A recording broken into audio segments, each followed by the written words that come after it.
What manner of creature is that? What manner of devil made him?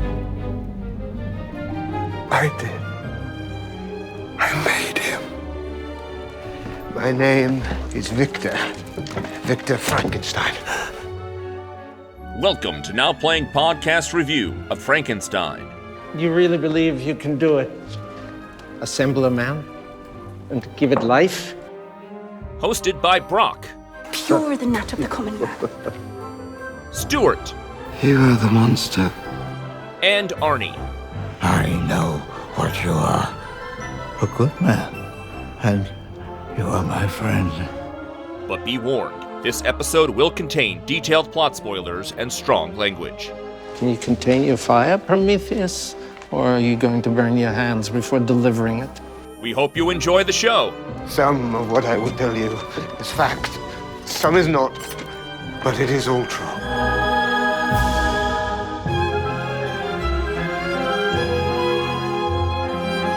Today we're talking about Frankenstein, starring Oscar Isaac, Jacob Elordi, Mia Goth, Christoph Waltz, directed by Guillermo del Toro. Fire. Bad. This is Brock. And Stuart. This is your child of a charnel house, now playing's monster, Arnie. And welcome back to Frankenstein. It's been a hot minute, but we did cover 4 black and white movies, mostly with Boris Karloff, back in the winter of 2024. And Brock, you were not with us when we did. This is your introduction to Frankenstein. Introduction for Now Playing Frankenstein, sure. I'm very familiar with the movies you guys reviewed, those 4 with Boris Karloff. As I've talked about on these shows before, I usually try to watch Universal horror movies. 31 movies in October of horror or horror-adjacent movies. However, the first Frankenstein and Bride of Frankenstein I had seen before. I mean, they're classics. If you enjoy Young Frankenstein, you enjoy it so much more if you've seen Frankenstein and the Bride of Frankenstein, the original Universal movies, and see exactly how close Mel Brooks spoofed it. So, in addition to seeing the 4, I actually watched The Ghost of Frankenstein for the first time this year. Somehow I missed it in my watching of Frankensteins, but I also went around and watched a few other Frankenstein versions here and there over the years, including, the ones with Abbott and Costello, the House of Frankenstein and House of Dracula and things like that. So you'll be watching those again. Yes, yeah. We haven't gotten to those. Yeah, so I've seen all of those as well, and I've missed a few here and there in the 90s and 2000s, so if we cover those, I'll be looking forward to watching those. But yes, I have watched the 4 you guys reviewed, and those movies are very talky. What we qualify as horror nowadays isn't really horror back then. Anything grotesque was kind of like horror, or even like things like episodes of Law and Order are kind of considered like murder mysteries, or like Murder, She Wrote even would be considered a universal horror movie in some of those cases. I do like Boris Karloff very much as Frankenstein, more than when other people do him. He has this presence to him that is just remarkable. He has an amazing voice, too, so the only problem with him doing it is you don't get to hear his wonderful voice. But yes, those Frankenstein movies are great. The original 2, I could watch those every year. Really like those a lot. And I've also read the book. I read it in college, and my daughter, I know I said this on the Wizard of Oz podcast, she actually just did Frankenstein at her school. That was based on the original story, the Mary Shelley story, not what we're going to be seeing today. But I am very familiar with the original novel as well. And my memories of the novel, it's been quite a few years since I've read it. I remember loving it. It's one of those things you think you know the story, and then you actually read the original and you like it so much more. I think it really accentuates it. Now, of course, what we see in Universal's movies are not exactly the character we see in the book, but that's okay. That adaptation works for what that is, and the book works for what that is. Yeah, you think you like the story, and then you read the book and realize, oh, that's the story that it is not the Phil Hartman Frankenstein that I was looking for in that book. But we're kind of stepping away from where we started. We were covering Universal monsters, and that meant covering 4 solo Frankenstein films. We're covering this one. It's not Universal Pictures. It is Netflix. As you can be told, when you hit play on this thing, the electrodes come out and the big N forms before you see anything else. Netflix ponied up over $100 million so that Guillermo del Toro could tell his passion project. Well, they didn't get their money back from me. I have canceled my Netflix subscription. The last fee increase was a bridge too far for me. But I'm not just going to make up my thoughts on a movie I haven't seen. I did go see this in theaters. I'm glad. Good.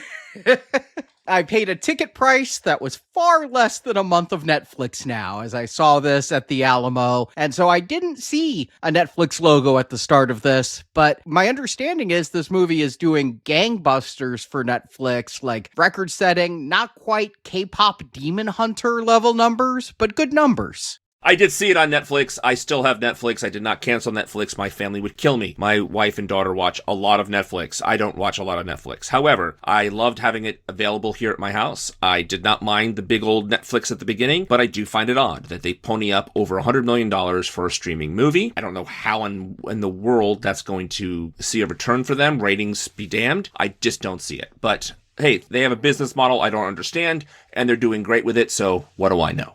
Yeah, it may not be just about recouping the cost. I also think, again, when you get to work with a legendary director, one who's won Oscars before, maybe this could be the first Netflix movie to win Best Picture. You know, that's why you might want to invest in that. But it didn't play near me. I probably would have gone to see it on the big screen. Guillermo del Toro is a director whose movies I usually watch on the big screen for a reason. He's a very visual director. They're not all good, but they're usually all look good. And I looked within 100 miles, and it was nowhere. It was hard to find. I mean, while Netflix is partnering more and more with theaters, and I understand they just made a deal for a new Narnia film that will actually be in theaters, but it's being made for Netflix. But by and large, theaters are intimidated by streamers and don't want to put streaming movies in theaters, which is why the only place showing this near me was an Alamo Drafthouse, which is more indie, even though now it's been bought by Sony. It still has that indie feel and shows stuff that AMC and those others will not. So I was glad for the opportunity to see this it ran for 2 weeks. I think that's the requirement to get nominated for Oscars is 2 weeks theatrical. It ran for 2 weeks here at the Alamo. In major cities, right? That's exactly why it's in theaters for a limited time, and it has to be in major markets, right? And it has to be consistently played. There's a whole bunch of rules, but this is exactly why you have that option. And frankly, I'm very surprised that studios or even movie theaters are allowing that to happen. If they're so concerned about streamers cutting in on their business, to allow them to show the movies in a major theater chain, because I think Stewart's hit the nail on the head right there. They tried with Scorsese, right? And they've tried with other directors as well to get that Best Picture. And after Amazon won it, I'm sure Netflix is really chomping at the bit for it. I mean, they've got David Fincher in their pocket. Apple has Scorsese in their pocket. They're getting big names to work for budgets that theatrical studios won't give them to make passion projects. And sometimes that's to good effect. And sometimes you get The Irishman. I mean... Yeah, for sure. I think that's important to realize is that studios still want to work with those directors, but maybe they don't want to pay the price for a movie that doesn't have much commercial value, right? Sure, if you're doing another mobster movie, we'll go with Scorsese, but if you're going to do this thing with Native Americans, go to Apple. You know, like that makes sense. From a business standpoint, streamers can afford to lose money on the production because the thing will live on their streamer for perpetuity, and they could, get legit. If they can get that big golden statue. I think you're right. It's only happened once with Apple's family comedy, whatever that was. Coda. Oh, it still makes me mad, that one. But you mentioned Guillermo del Toro. This is a director that I have a lot of fondness for in general, but it wasn't until we came to Frankenstein that I was like, what's the last film I actually saw of his? It turned out it was Crimson Peak back in 2015, and I hated that so much that I have avoided anything with Guillermo del Toro's name on it for 10 years. That's how bad I disliked Crimson Peak. Huh. I did not like it either, Arnie. I found it very boring. I have seen almost all of Guillermo's films. I have missed Mimic, the first one he did, and the Pinocchio remake. I haven't got around to that one yet. We keep asking the kids for family movie night, and they don't want to watch it. I don't know that that's a kid Pinocchio. It's closer to the movie we're here to talk about tonight than Walt Disney. I'll just put it that way. I have no doubt you're right, and I think it's no mistake that he did Pinocchio and Frankenstein. And I have gone back now, though, and I did get a chance to watch The Shape of Water. I'd been meaning to ever since it won Best Picture, but I was like, how much can you really do with Woman Bangs Fish? Turns out a lot. That movie's incredible. It blew me away. I was like, damn, this is really good cinema. And then I saw Pinocchio, and I was really liking that one too. I was shocked at some of the cast there. It was fun because I was watching it on a flight, and so I didn't have internet where I could look it up, but I'm like, that's Ewan McGregor doing that voice. Hey, that's Ron Perlman, having the recognition of that. And I'll say I had that with Frankenstein because it's not theatrical. I didn't see any trailers for this, and I am more of a visual learner than a word learner. And so while I had read the cast list that was involved with this movie, when I went into theaters to watch this, I didn't know Oscar Isaac was in it. I didn't know Mia Goth was in it. I didn't know Christoph Waltz was in it. All I knew was Guillermo del Toro made a Frankenstein film. And I'm sitting here in the theater going, hey, that's Oscar Isaac. Hey, that's Mia Goth. Hey, just having all these pops of, hey, Charles Dance. Just recognition. Well, he didn't make it animated. It's not like Pinocchio. He had to find some actors. And yeah, we'll be talking about all of his creative choices. But I think you're right. This is sold primarily as Guillermo del Toro, right? This is a lifelong passion project for him. He's a guy who has done very well showing us new visions of monsters. Pan's Labyrinth is one I always think about. The creature with the eyeballs on the hands. Yeah, I want to see what he's going to do with a story I think we all feel overly familiar with, right? We wouldn't be excited to see another Frankenstein, but to see Guillermo del Toro take that on, that's an invite. Isn't every movie he's made a Frankenstein movie, though? I really feel like the misunderstood monster with the good heart, it's in Blade to a degree, it's definitely Hellboy, it's clearly Pan's Labyrinth, it's all over Shape of Water, Pinocchio, trying to find humanity in the inhuman. It's the theme he does again and again. And the monster in society. Yes, I had the same thought, and frankly, I think it's redundant that he did Frankenstein. However, Arnie, I think there's more to it than that. I totally saw the same parallel you did. It's hard not to if you've watched his movies. But the story of Frankenstein isn't necessarily that story. And what he does with the source material to tell that story is what we're probably going to be talking about today. I hope so. That's what I came prepared to do. Let's give him the plot summary and get into it. Our story opens aboard a Danish Navy ship, the Horizon. Trapped in the Arctic ice, the obsessed captain refuses to turn back. Then the crew finds a man frozen in the wasteland, Victor Frankenstein, played by Oscar Isaac. Soon after, a massive creature attacks, killing 6 men before the captain sinks it under the ice. In his cabin, Victor begins to tell his tale. As a child, Victor was abused by his father, renowned physician Baron Frankenstein, played by Charles Dance. Victor was obsessed with his mother Claire, played by Mia Goth, but Victor loses his one comfort when she dies giving birth to Victor's brother William. Ignored by his father and jealous of William, Victor vows to be a better doctor than his father and even conquer death itself. After their father dies, the brothers are separated. Years later, Victor becomes a radical surgeon expelled from Edinburgh for reanimating a corpse. He's discovered by wealthy patron Heinrich Harlander, played by Christoph Waltz, who funds his experiments and happens to be the uncle of Elizabeth, also played by Mia Goth, William's fiancée. Victor hires William to help build his lab while secretly pursuing Elizabeth. When she ends things, Victor's obsession to create life returns. Using body parts from Crimean war victims, Victor builds a towering man. During a storm, Heinrich demands Victor transplant his dying body into the new creation, but Victor refuses. They struggle and Heinrich accidentally falls to his death. Victor completes his experiment anyway, and the creature lives, played by Jacob Elordi, but he speaks only one word, Victor. Disappointed by its slow learning, Victor abuses and chains it. When William, now played by Felix Kammerer, and Elizabeth visit, Victor lies that the creature killed Heinrich. Elizabeth shows the creature kindness, prompting it to say her name. Furious, Victor burns the castle, but returns at the last second to try and save his creation. That one good act put him in the blast radius of an explosion that cost him his leg, and he believes the monster destroyed. Then we see the creature's side. It survived, hid in the woods, and learned language watching a family. It befriends the blind grandfather, but when wolves kill the old man, the family shoots the creature, only for it to rise again, discovering it cannot die.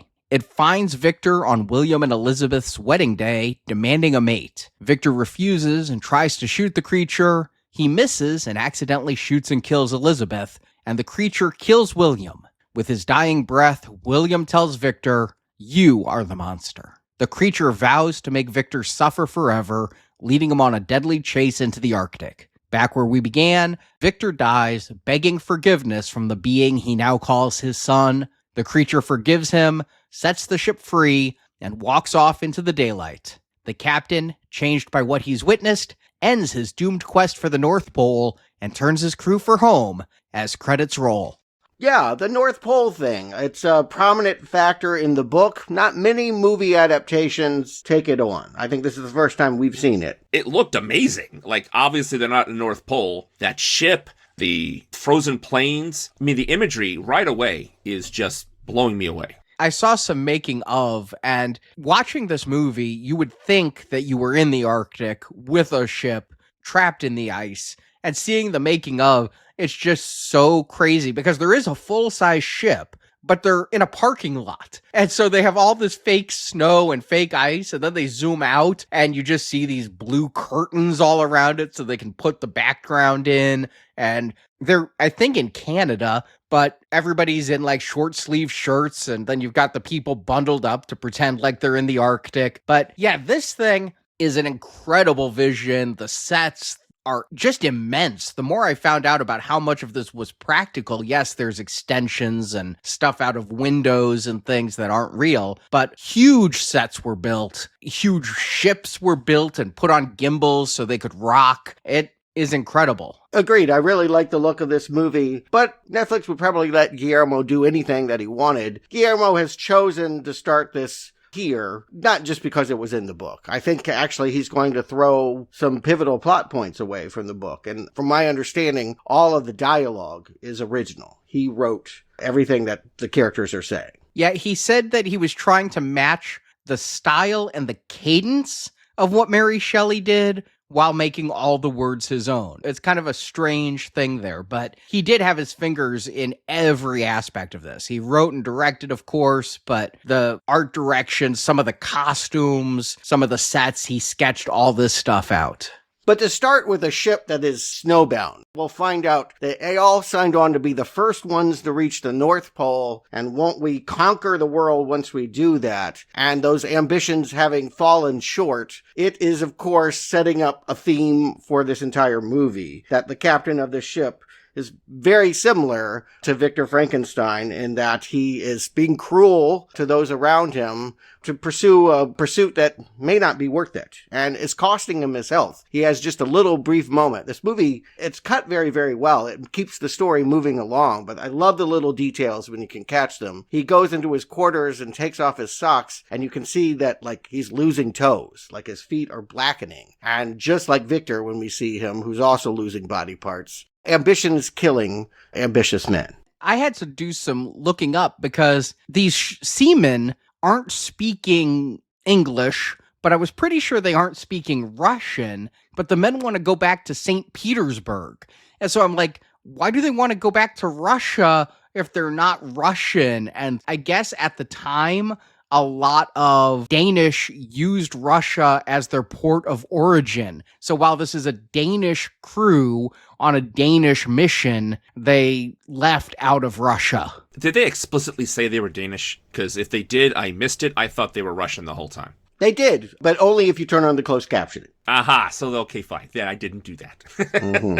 And, yeah, you'll notice that the ship is named Horizont, which is, I guess, Danish for horizon. Right. But I'm getting real Shackleton vibes. I mean, I don't know a whole lot about the Age of Enlightenment, but it was the idea for that one. It was they were going to go to Antarctica and be the first one there, and they had a lot of trouble. Again, good luck to the person that wants to conquer the giant ice cube at the ends of the earth. But again, that's always so tempting. It's Guillermo's ambition, it's Victor's ambition, it's this captain's ambition to do something that nobody has done before. And when you know it, there's an explosion on the horizon, not the ship, but actually the horizon.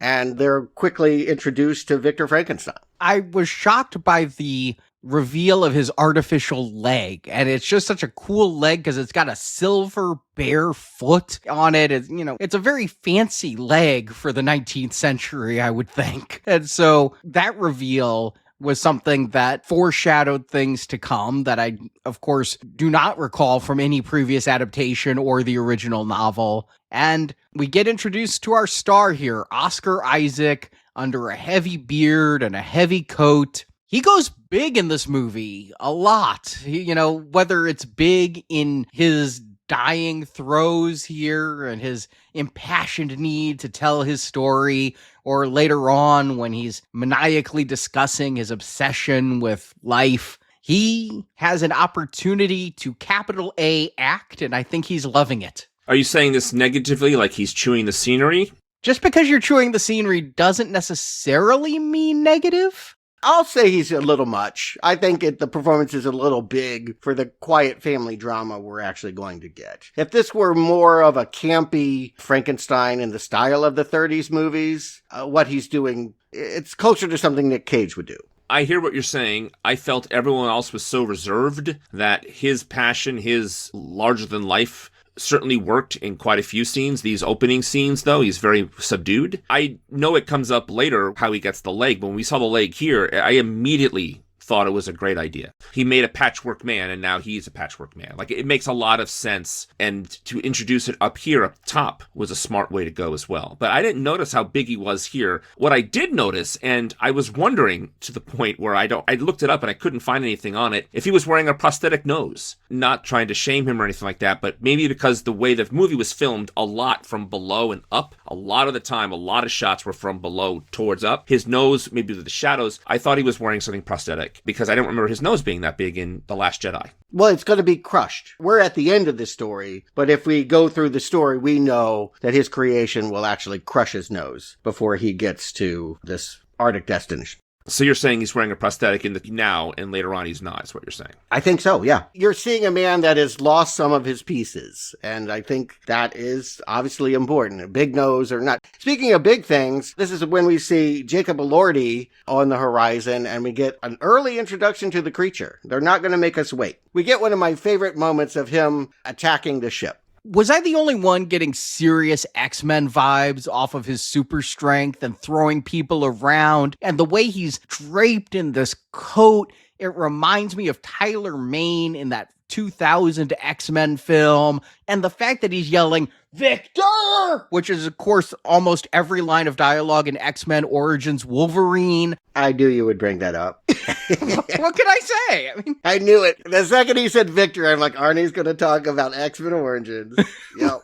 Well, I wouldn't have thought it necessarily if he didn't already look like Sabretooth, but... Well, it's also later on in the movie, when we learn about him and the creature, it's impossible not to think of Wolverine and Deadpool later in this movie. Here, I did think the choice of cloak and things, I thought that was a really cool imagery. I thought that was awesome, the way the guys were flying. And I thought, again, at this point, we don't know that he has superpowers, right? So here, I just thought it was really cool that he's so strong that he tosses people away like ragdolls. And the way they fly is amazing. Yeah, the fact that they fly, that's what made me think superhero. And it took me aback initially, and then I went, well, Del Toro does superheroes. He did Blade. He did Hellboy. So having a big superhero Frankenstein is actually his wheelhouse. Oh, yeah, this is what I thought we would be getting. It's going to be a surprise how reined in, really, Del Toro is later in the movie. This is one of the few action moments in the entire picture. And it's a good one. Again, what I love the most is what 100 crewmen couldn't do. We introduced with them trying to scrape away the ice and get the ship moving again. And this creature, they get a blunderbuss, whatever that is, some kind of early gun, and blow him off, and be damned if he can't push the whole ship over, break all the ice, and nearly capsize the vessel. How cool was it, though? That whole scene was great. The gun, they shot him a couple of times. He kept on coming. The captain shoots the ice. The monster falls in the ice. From top to bottom, this action scene is so well done. You could follow everything that's going on. The chaos is still chaotic, but you still know what's happening. The shot setups, the special effects seamlessly going into the live action. I mean, this is one heck of a way to open a movie, especially now because he knows, and we talk about this all the time here, the opening action sequence lets you know we're going to get a big exposition dump right away. So we got to get people invested so we can give them all this information. But it is just an amazing action sequence, which I don't expect from a Frankenstein movie. You know, having seen several of them, they aren't really known for their action-adventure set pieces. And so to have this, and the fact that they're still keeping Jacob Elordi in shadow, you know, we don't see his face. He's got a hood up, so we see he's monstrous. I had no idea the guy in real life is 6'5". This guy should be playing basketball. He's a giant. We just see his massive frame doing all of this. The fact that he gets shot and keeps on coming feels like so much of a trope over the past 30 years. And part of me is like, get a sword. What happens if you cut his arm off? I mean, they can always shake off bullets, but what happens, yes, if you cut off a limb? Will it grow back? Is he going to be like the Callisk from Predator and reconnect his own arm? What's going to happen? But yeah, he's shaking it off, and I am getting a big superhero vibe, which is interesting because I don't feel that ever happens again in this movie. No, yeah, again, it sets you up for a movie you're not going to get. And that may be a rug pull Del Toro fans might not like, frankly. But yes, he's telling us one thing here. We're getting a big opening, and yeah, I like all of these moves. It's big, and I want it to be big, because Del Toro is big. Should also just be say that, even though I don't think I've ever covered him, Elordi is a big heartthrob. He is a very big Gen Z following. He's in some movie series called The Kissing Booth. Don't know anything about it other than it does really good for Netflix. I watched Euphoria, and I watched that through my fingers. Boy, is that a hard series to watch. I just hope kids aren't like that. It is a brutal, brutal teen soap opera, but he was a very despicable character on that show. He was great in Euphoria. I didn't watch it through my eyes. I ate it up for the soap opera that it was. Also, he was really good in Saltburn, but that movie didn't sell his super height the way this movie does. But I really, really liked Saltburn a lot. That one kept me on the edge of my seat for most of the movie, but I only know him from, Euphoria and Saltburn. I have not entered The Kissing Booth either, but I can see why he'd be a heartthrob. The guy's a hunk. Yeah, I only know him because I have a gaggle of girls are over here all the time, and so he's one of their favorites. I don't know him at all. I don't know his work at all. I just know his name, and I know that he's a thing. This is my introduction to him as an actor. Yeah, and you haven't seen him yet. Again, you're right. We get the idea that Frankenstein is a big old monster, but he's put down. The blunderbuss might not be able to kill him, but it can crack the ice, and he can slip underneath it. And we have a great shot of him sinking to what should normally be an icy death on which no one ever returns. But Oscar Isaac's like, no, he'll be back in a minute. I only got a couple hours to tell you my tale. I do absolutely love the dialogue that was written here. Some of what I will tell you is fact, some is not, but it is all true. I just loved that line to begin part one of this movie, which is Victor's tale. This is where I thought he was being a little big. And again, I'm not going to say Oscar Isaac is wrong in this part. I just think that he chose to play it, I made him. Like, it didn't have to be that grandiose. There's something, maybe it's in the direction, but they've created a bigger Victor Frankenstein than I think this quiet family drama really can hold. I always feel like he's doing his version of, it's alive, but he doesn't get that line. So he's going to go that big in other ways with it. Apparently, Del Toro was a Frankenstein fanatic, apparently has a wing in his house with Frankenstein props and old Universal stuff. And when he talked to Oscar Isaac, he then wrote this film with Isaac in mind for that role. So I honestly think Isaac is just relishing the chance to play as an actor with this. That's what I'm getting out of it. I do understand where you guys are coming from. I do get a bit of the maniacal scientist out of him. Because of the creature that we're getting later, I think he's the juxtaposition for it. I think that he's going big on purpose. That's the choice of himself and the director based on the script we're going to get. And whether or not it works is, results may vary. I didn't mind him so much being so maniacally big. I didn't see him as too big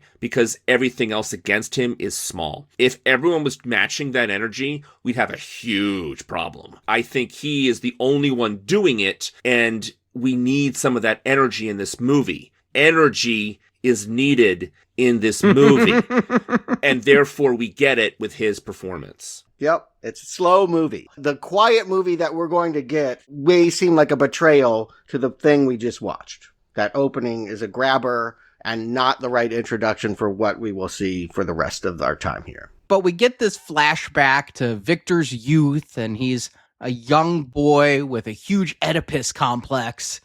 And I will say, I recognized Mia Goth in theaters later on when she played Elizabeth, but I did not realize until after the movie was over and done with that Mia Goth also played the mother. The hair color is very different. In voiceover, Oscar Isaac's going to say that mother and son were looked down upon by the father for their dark hair and dark features, and we don't see her very much. She's pretty quick and out of there, but with that hair and everything, I didn't catch she was playing the dual role. And just to help people out, because Mia Goth is an emerging scream queen, but I don't know that she's mainstream recognizable. She is a chameleon. Every time I see her, she does look so incredibly different. Look at the X trilogy, from Pearl to X to Maxine, and certainly Suspiria and the Infinity Pool. Yeah, I always really enjoy what she brings here. And this duo part, I just feel like she's Lady Gaga. She's in this incredible red draping veiled outfit, and I don't think we're supposed to notice anything about her. She's not around long enough to be anything more than a representation in young Victor's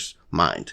Right, and I think if they made it overt that it's the same face, and we all realized it later on, it would have taken a different meaning. However, knowing it does give the later scenes some extra subtext. He purposefully, I think, did not make it so obvious. I didn't notice it either, honestly, until I read up after the movie. What I find funny is the voiceover then says that he and his mother were alone a lot and father was away. And then Charles Dance is in every single scene from that point on. I'm like, when is it they're ever alone? Yeah, but you want to talk about a face I do recognize. My dear brother Noomsy is here in a bit part. You recognize that face? Because he is so old anymore. He looks nothing like Brother Noomsy. He looks exactly the same. He looks exactly the same as Golden Child. If you've watched Game of Thrones, this is exactly what he looks like. Yeah, he looks like this on Game of Thrones because he's old. Yeah. But the man who I saw in The Last Action Hero has withered away to time and left us with this. And he's still the actor he always was, giving the performance he always gives. He's almost always arch and villainous. I can't imagine him playing a romantic lead ever, but he is well cast as a baron who married for money, not love, and I love the scene where he's tutoring his son, and when it's time to whip him, won't whip his hand because his hands are going to be the tools of which he works, but his face is just vanity, so we'll whip your face and let it be scarred. As if he weren't vain. Right. I thought that those scenes, I liked how fleet they were. That scene that Arnie brings up, I like it too for other reasons, because Leopold, he's a weird mix of like superstitious and hard facts. Like on one hand, he's asking his son, what are the humors of the body? Which is, I didn't even know people still were thinking about that. Like the black bile, blood, yellow bile, phlegm. That was an old way of thinking about how the body worked. But in the next breath, he talks about how the sizes of men and women's hearts are different, not because they have different constitutions, but just because of muscle mass. And he says something very important. There is no spiritual content in tissue. And that's something that Victor is obviously going to take very, very close to heart. You're not going to find that in tissue. Flesh is just flesh. There is no soul. So what you really see here in these early scenes is a battle for Mother. It's said in voiceover, Mother was mine when he was gone, and he will be very, very angry at his father when Mother goes into labor. Father insists he's the only one that can care for her, and then she doesn't survive. He also makes her drink blood at dinner to help the baby, and if this man's a man of science, that's interesting that he went along with that. Science was different 200 years ago, you know? I guess so. Let him bloodletting, I guess. Yeah, they used to do good leeching, and we still do that. Yeah, I understand. I did like those scenes. I actually was... Charles Dance was teaching the kid. I was sitting there like a student, like, oh, that's interesting. Oh, yeah. I didn't think... Like, I was really into it. But the scene when the mother goes into labor and she starts bleeding, you're reminded again, it's Del Toro, right? Like, it's such a punch of red, and it's just a wonderful visual of this woman's death. It was amazing. Well, everyone and everything in these opening scenes are rather monochromatic, except Mia Goth, who was in that red dress. Then she had red pouring down her face as she was eating the blood, and now there's red coming from her groin as she's going into this fatal labor. It's definitely art directed to the hilt to draw attention to her and red, and I wish there was a little bit more to implicate that Charles Dance had a choice of mother or child and chose child, because that's kind of what I feel like happened, but it's not on screen. I'm thinking of other things we've reviewed recently that had that plot point. Here, though, I just get the impression, especially since we're told the Baron married for money, the big dowry, that he wouldn't be too upset if that wife that's been bought and paid for went away and left him with his good child. Yeah, there's no love lost. He has no grief about it. We never see him sad. He is only stern and abusive to his eldest son, and then this child that comes out of her, he's, buying carriages for and doting on, and suddenly loves being a father in a way that Victor never experienced. But only loves being a father to William. It's not like he becomes a good dad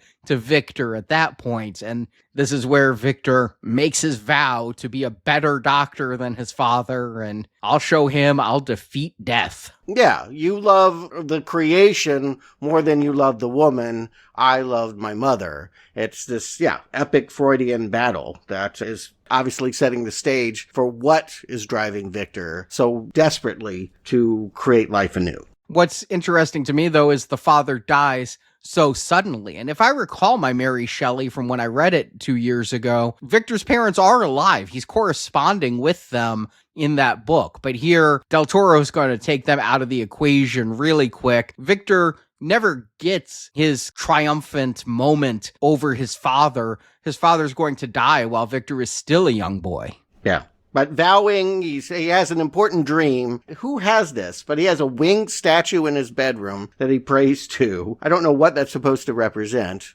but it ends up becoming like the angel of death or something. Or maybe a mother. I mean, I think what's interesting about women in this movie is that for Victor, sometimes they are muse, sometimes they are demon. I got angel of death the whole time, even before they gave us the imagery of it. Like, I just don't understand why it was there. It looked like Cupid to me. I mean, it was just like an angel to pray with. It's too big to be a Cupid, right, though? It's way too big. I mean, Cupid was Jeremy Piven, and it has wings and a harp. I think it's an angel. Yeah. It looked more fierce. It looked like a warrior angel. It looked like it had some spirit to it. But I think they're going to play with that, whether angel or devil. She's mysterious and unattainable, and it is Victor's idea that he can bring mom back. To bring someone back to life, someone that he never imagined losing, is where he's still at in 1855. He's a doctor now, but trying to show his teachers, we can be like God. We can make man and bring him life. This is my favorite scene in the movie. I loved Oscar Isaac in this. I thought he was the teacher because he's demonstrating to the whole room. But then, obviously, as the scene went on, it wasn't the case. But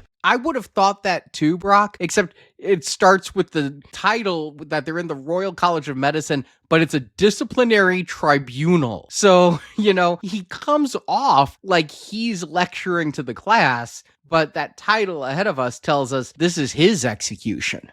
Right. But his performance here and his passion for what he's talking about is what you guys are talking about is in the rest of the movie, for better or for worse. Here, I thought it was wonderfully appropriate because he is mad scientist in this moment, right? He is demonstrating his it's alive moment without actually saying the words. And what a visual. To describe the scene better, he has some grotesque head, rib cage, and a little bit of an arm on the body's right side, and it's dead. And he has batteries packed on his back and in front of him little like light bulb sockets. And he basically reanimates this partial man on the table to all the people in the room, much to their horror. And it's fascinating. I don't know how they did it because it looks like a puppet, but then it looks like it's CG. And I just stopped caring how it was done and just marveled at how it moved, how it breathed, how it looked. It was perfectly grotesque for what they were trying to convey, and the reactions of the people in the room, the whole scene from top to bottom, and then how he filmed it when he kept on rotating the camera in the shots of the gallery. This entire scene was just a wonderful vignette. If they were going to show this as like the preview of the movie, that would have been a great idea. I'll say this about it. It taught me to rethink my idea of what Victor is doing. In all the other versions, I always had the sense that he was just a carpetbagger. He goes around and, oh, I need a brain. Igor, go grab a brain. And if it comes from a criminal, so be it. But, he's just trying to put it together, but that's not what he would want to do. Here, it feels like part of the defiance that I can be God by taking 100 different parts from 100 different people and making something new, which is in fact postmodernism. I mean, what he's trying to tell to the age of enlightenment, which is reason and science and all of that, we can be gods, that we can create something new from pieces of old, is also saying something, I think, about Guillermo del Toro's creative process. And it's a really interesting scene for that as well. I love this scene too. This is where Oscar Isaac captivates me and will continue to for the majority of the rest of this film. He's big, but I love it. And yes, that reanimator-like torso and arm, it's actually more Return of the Living Dead-like zombie-ish. And the super battery he has that glows red or glows green that he uses when he reanimates corpses is just really cool looking, and again, a splash of color. I was shocked because I was really taken back to the recent Nosferatu with a lot of this costume design, a lot of this set design, but where Nosferatu reveled in its dim pallor, here Guillermo loves to put a lightning bolt of color in there, be it this giant red battery or something, or Mia Goth bleeding. Yeah, it feels more like Gangs of New York. It's a period film, but it doesn't look like period costumery that you would normally see in Jane Austen or Shakespeare or what have you. It does feel like rock and roll. This is where we also have Christoph Waltz waltzing into the picture as the benefactor. Yeah, he's here at the tribunal. We'll notice him because he's got gold-plated shoes, but he will invite Oscar Isaac as he's walking along on his day to come inside. Step over that giant puddle of blood.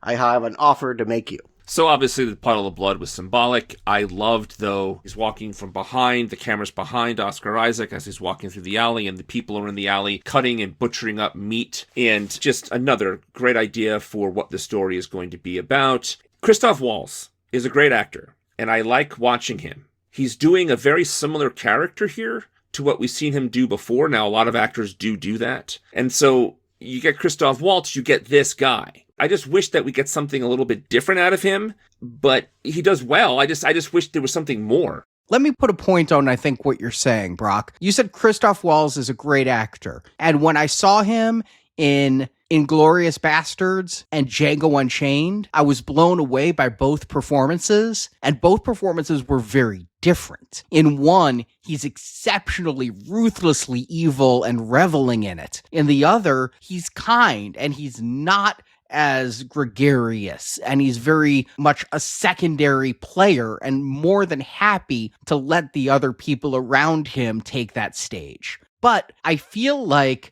since those two Tarantino films, Christoph Waltz has been resting on his laurels, and much like Charles Dance, you get one thing now from Christoph Waltz, and this is it. And that's good casting, because if you want a Christoph Waltz, you got a Christoph Waltz, but you're not going to get him to give a transformative performance anymore from what I have seen him do. He just seems to be phoning it in. Yeah, but how about some nuance? Wouldn't that just be grand? So yes, we get exactly what we want from Christoph Waltz in this character. You get passion, you get thought, you know something else is going on, but I just wanted a little bit more. I'm getting so much from Oscar, I want more from Christoph. Yeah, I think part of the problem is I just haven't enjoyed the movies as much that he's made in the last decade than those Tarantino ones. He's great when you use him well, and when you just throw him in a project, he can be kind of grating, actually. He works well enough. I think he's kind of a stand-in for Guillermo. Maybe all the male characters are, but he's a photographer, right? He's the one that wants to capture this for posterity. He's actually going to film Frankenstein creating this creature for posterity, so he says. And he mentions the fact that he was a surgeon during wartime and then got into the business of arms. That's why he's so rich. He can actually afford to fund this operation. You want to bring eternal life. That sounds like a great deal to me. And he gives Victor an idea that I don't think he had before. Victor was trying to use the nervous system in that scene where he's defending himself. He's electrifying nerves to make the creature alive. And Waltz says, well, that was only going to work for a couple minutes. If you really want to keep him alive, go for the lymphatic system. And I think we are still learning a lot about what that does. That is a more mysterious part of the body. I know it does something with immune system and regulation, but people got tripped up. And certainly at this time, people would see it as some kind of supernatural system within the body more than circulatory or nervous. But he's almost not intentionally saying, look at the lymphatic system. He's almost showing off a collectible. Like, if you've seen that Bodies museum exhibit where they have the freeze-dried, flayed bodies that you can see and they pose them in different ways. And the way he talks about they put a dead body on this table and then peeled it off layer by layer until what was left was this design of a lymphatic system. It reminded me of something you'd see in that exhibit. It was wonderfully grotesque, too, wasn't it? Like, when he described that map, it looks like a microchip, even. Like, it looks like a board you find in a computer. And the way he described how they peeled it was so creepy and disturbing. It got me in my spine a little bit. But it also says something about Del Toro, right? This is what Del Toro does when he shows us horrors. This is the filmmaker confessing what he does to create art. And I think this movie, it can be seen very much about Del Toro's process and how some might find it ghastly or horrific, but how he finds beauty in disfigurement in monsters, in peeling back said layers. And in the end, I think Christoph Waltz's character is very, very sympathetic. I think that Guillermo does see a lot of himself in the process of trying to take a camera and capture this life. I have a different deconstructive view of this. Looking at Del Toro's oeuvre and his interviews, I feel that the stand-in character for Del Toro is always the monster. That Del Toro thinks of himself as the misunderstood, malformed monster. And so when you see Hellboy or the creature here or the fish in the shape of water, that is Del Toro saying the grotesque can still be kind and beautiful. I think all three major male characters are Del Toro, but yes, definitely when we get to Elordi, there's no missing that. Yeah, none. There's no way you can miss that. That's the thing that Guillermo del Toro has done a lot. And so in that way, it's why the creature is less interesting than Waltz and Victor. But Waltz also drops, oh, I also am the uncle of your brother's fiancée. Oh, you didn't know that he was getting married? They're on their way over right now. Yeah, that was expedient. It's fine. The brothers weren't very close. They were separated in childhood. And again, one was favored and loved. And if you believe that his life meant the death of the mother that you love so much, you would hold some resentment. Now that he's engaged to a woman that looks exactly like that mother, yeah, it's really on.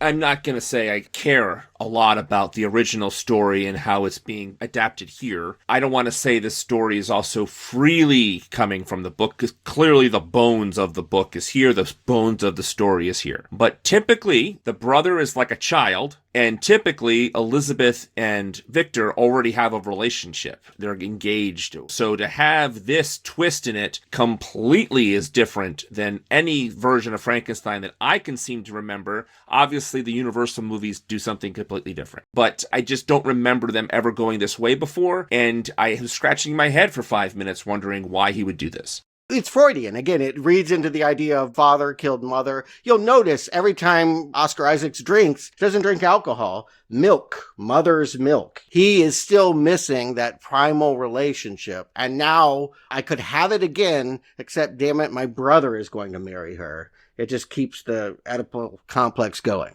And if you want to take it to its most extreme, William killed mother coming out of her vagina, and in the 19th century, it's probably common that you were chaste until marriage, so on the day he would have re-entered that vagina, she dies as well. I mean... Sure, that is absolutely a way to see that. I'm just questioning why this way. What would have hurt the movie to even cut out William completely and just have her be the woman that he pines after and the love triangle with the monster? To have the brother and the fiance and all of that stuff, it just seems there's a huge tangent to the story. Yes, the parallels we're talking about here completely work for that story that he's telling, but this is the first time in the movie where I start thinking, why is Del Toro making the choices he's making and changing the story, and do ultimately these choices work? I'll agree with you insofar as I find some of these scenes between Elizabeth and Victor to drag. I feel like this movie is overly long, and if you were going to cut areas, this is where I would have. But I also like showing that Victor is so self-centered that he will damn his brother and trick his brother and try to steal his brother's wife. He cares about no one but himself. This shows his selfishness in a way that just having a girlfriend and being obsessed with bringing a creature back to life would not. It's Elizabeth that gets him to make the deal with Heinrich, because Heinrich said, I'll give you unlimited funds, but I get to watch you work, and this is always something you never agree to, someday I may ask for a favor. Yeah, that always bites you in the ass. But Victor said, I'll think about it until Elizabeth. And then with Elizabeth, he'll agree to any devil's deal if he thinks it can get him closer to Mom. Yeah, it is specifically Del Toro's take on this material that we are talking about family dynamics. And that is why they are including it and having all this nuance. And you're right, if we were just trying to tell a horror movie about what is it to create life and have it turn against you, you wouldn't include any of this. This is more of a family drama than it ever will be a horror movie. I just want to hit that one more time. It is clearly, he is slowing down the movie. It takes an hour for the creature to come to life. And that is because he wants to have scenes that are slow and good. Can I also say I really enjoy some of this? The meet cute when Victor slips into the confession booth. She's from the convent. That makes me laugh that William would steal away a nun. But it's also true that if this is the rebirth of the mother, that you're snatching her back from heaven. That this is her coming back to life yet again. And so he goes into this confession to be like, what would this pious woman have to confess? And she knows he's in there and plays him, and it's just, they end up going to dinner and waltzing around, and she ends up being far more interesting and alluring and amused. She's both a distraction to his work and ultimately someone that causes him to work harder. I did like the confession scene and their dinner scene. That was the scenes that I found they had the most chemistry together, too. I do like their chemistry. I found it very weird on the night they met when she starts to challenge some of his views and she starts to be anti-war, that Christoph Waltz would be like, William, why don't we leave these two strangers, a very attractive man and a very attractive woman, alone here in the room? Let's go have our brandy and cigars so that they can have sexual tension. No, yeah, well, you get it. I don't need to explain this to you. He didn't want to hear her again. He doesn't think much of her. He's like, this old speech again, I'm out of here. It was very decisively him not giving a shit what she had to say. And Victor, again, he feels he's met an equal. I think that's what it is. Challenge, amuse, a devil and an angel, I think the voiceover tells us. This is going to excite him and drive him. But I think it also distracts him. You know, at one point, he's going to caress Elizabeth's shoulders in front of Heinrich. While he is working when not with her, he's more working on being with her. He's leaving William to build this gigantic laboratory as a way to keep William occupied. He's not there overseeing the laboratory. He's off catching butterflies with this woman. And it's only when she breaks up with him that he returns fully to the quest at hand. No, yeah, for sure. But I guess part of inspiration, part of creativity comes from going out and interacting with the real world. The fact that he's falling in love, the fact that he's exploring the emotional quality. But let's talk about this lab, because this is a pretty cool Frankenstein lab. Maybe the best we've ever seen. It's amazing, isn't it? Like, it looks incredible, and how it comes together and the pieces that they put together. And bravo to Guillermo for really explaining to us what each piece is needed for, and the expenses are not being spared. No, they spared one expense, a guardrail. You know, you have a giant funnel room as your lab. They found it on Redfin, whatever, and they found this amazing castle. They walk up to the tower that had this amazing funnel in the middle of the floor. It was a waterworks. Oh, that's what it was? Yeah, it was a public works. It was supposed to irrigate crops and bring life to crops. And it had failed, yes. I didn't notice that. I just thought it was really cool that the way the structure came to them, I didn't even question. I just yes, I want this for this. And they have catacombs underneath. And this is exactly where you build a mad scientist's lab. And also a really nice detail. The window, is this giant window with, of course we're going to get the thunderstorms and lightning to come through that window, but it's the same window that's also in the Danish ship. And again, it's drawing that parallel between two men that are trying to do the impossible. And this lab is a practical set. The building outside looked CG. They did a building extension. They had some tiny building like they did with RoboCop in the 80s where they just added mini stories to it.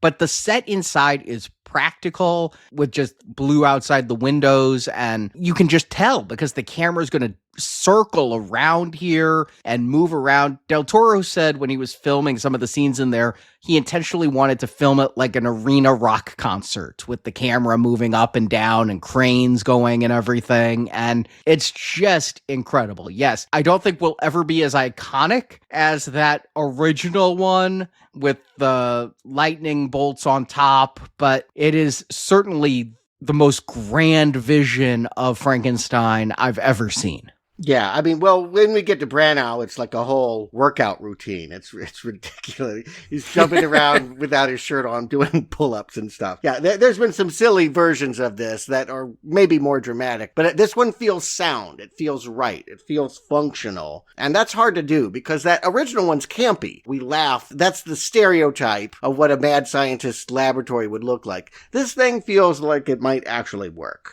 And you say Victor's distracted, but he's one of those annoying distracted people that will blow in and be like, you're doing it all wrong. You used copper instead of silver. Start all over again. So William is having to follow his will to the letter. But yes, Victor's not putting in the time. Right. He could have stopped that mistaken material had he been present, His flirtations have led to delays and cost overruns and things that don't affect Victor because he's dressing better now. He's trying to impress this woman with his money and his clothes and his lab. And so, yeah, if he'd been a more active person in the lab creation, they probably wouldn't have had the copper pieces to begin with. But now it's very easy for him to say, it's all wrong. Go spend more of Heinrich's money.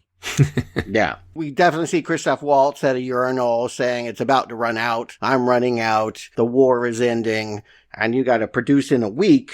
Tell me about this scene and what you guys got out of it. So Elizabeth comes to him with the butterfly again. They've had that whole thing. She likes bugs. She reads about entomology and all of that. And she loves the fact that these things are unique. Again, something with wings, like an angel, ethereal, otherworldly. And again, she's this reformed nun or whatever, and kind of his dead mom. All of that. What does she do that makes him have the light bulb moment? Why does breaking up with him make him realize he can change something and fix the problem? She talks about lack of circulatory system and things in the butterfly. I think that's part of it.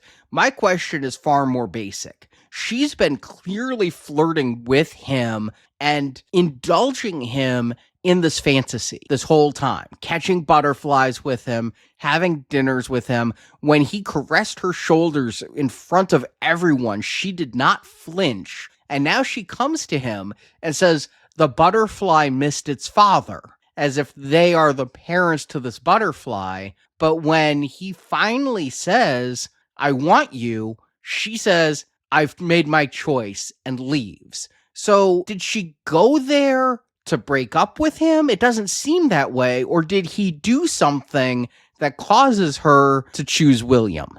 He called it out and made her feel uncomfortable. And until that point, they were just having their fun without any consequences. But once he wants to consummate it, then she realizes she can't do that because of her own ethics and to her fiance and the whole situation. He called it out. He made it weird. Yes. Yes. If he had just been like, good to see you, because she loves the work. What's interesting is like, oh, don't look at this dissection. And she's like, oh, this is awesome. This is God's work. Again, she sees the God in things, God's design. You know, she can appreciate this gothic aesthetic of what this man is doing. But when he says there's a connection between us, she knows it's true, but she hoped it would never be called out. And I think this is a failing of the cut of this movie. They probably cut it out. I guess it would have been written, and they just decided we don't need more of William and Elizabeth. But we need to understand why she's marrying him, right?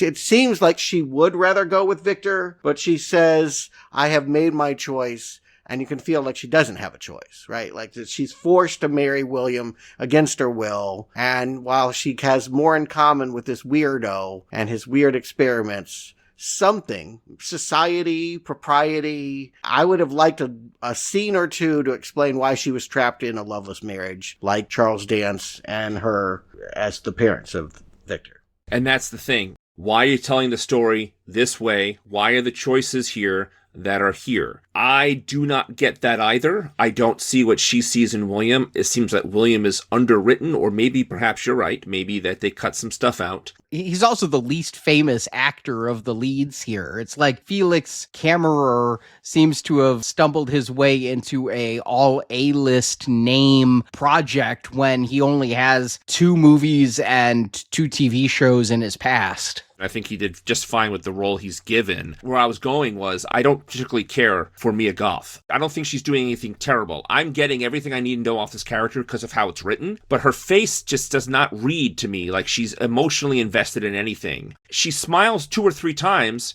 and that's great. The rest of the time, it looks like she's bored as bored can be. Even when she's talking about bugs, and the text tells me that she and Victor have that in common, I do not see it in her face, and it's not emoting enough for me. So the choices she's making there, I'm not gelling with. On top of that, I'm not entirely loving that they have the brother and her being together, and then trying to wedge it in there between the brother and Victor and her in this relationship. So the whole setup, I'm not really getting for the payoff that we're going to get later, setting it up now, but then she doesn't give me the performance I want. I'm really scratching my head as to why we're spending so much time. If she was already, like in the book, if she was already with Victor and they get engaged and they're supposed to be together and he's obsessed with his work and then eventually his guilt, and that's what drives them apart, that makes more sense because that's already in the book. I am not getting enough of why we're getting this interpretation of Elizabeth and William. Well, again, this is a family drama. This is a Freudian conflict writ large. It's the most important thing that Del Toro is doing in this story, is showing father and son fighting over mother. It's here again and again and again in almost all of the choices. Do you need it? Do you like it? Well, it's Del Toro's choice. You accept it because we're here to watch what he thinks about Frankenstein. It is not the book. Again, I agree with you that we're seeing his interpretation. I am struggling to understand why this interpretation is in this story. See, and I'm seeing something different than you, Brock, because I'm seeing Mia Goth very much embracing the grotesque. And maybe it is because I associate her with the horror films that we've done, but even when she's with William, she's on the floor in a green dress with green beetles crawling all around her, some kind of giant gross bug that I'd be stepping on immediately, and she's treating like pets. I see her drawn to the grotesque, which is again a Del Toro thing. The attractive woman who loves the monster and sees the beauty in the grotesque. And so that she would see beauty in Victor, who is Oscar Isaac, so very attractive, but emotionally grotesque,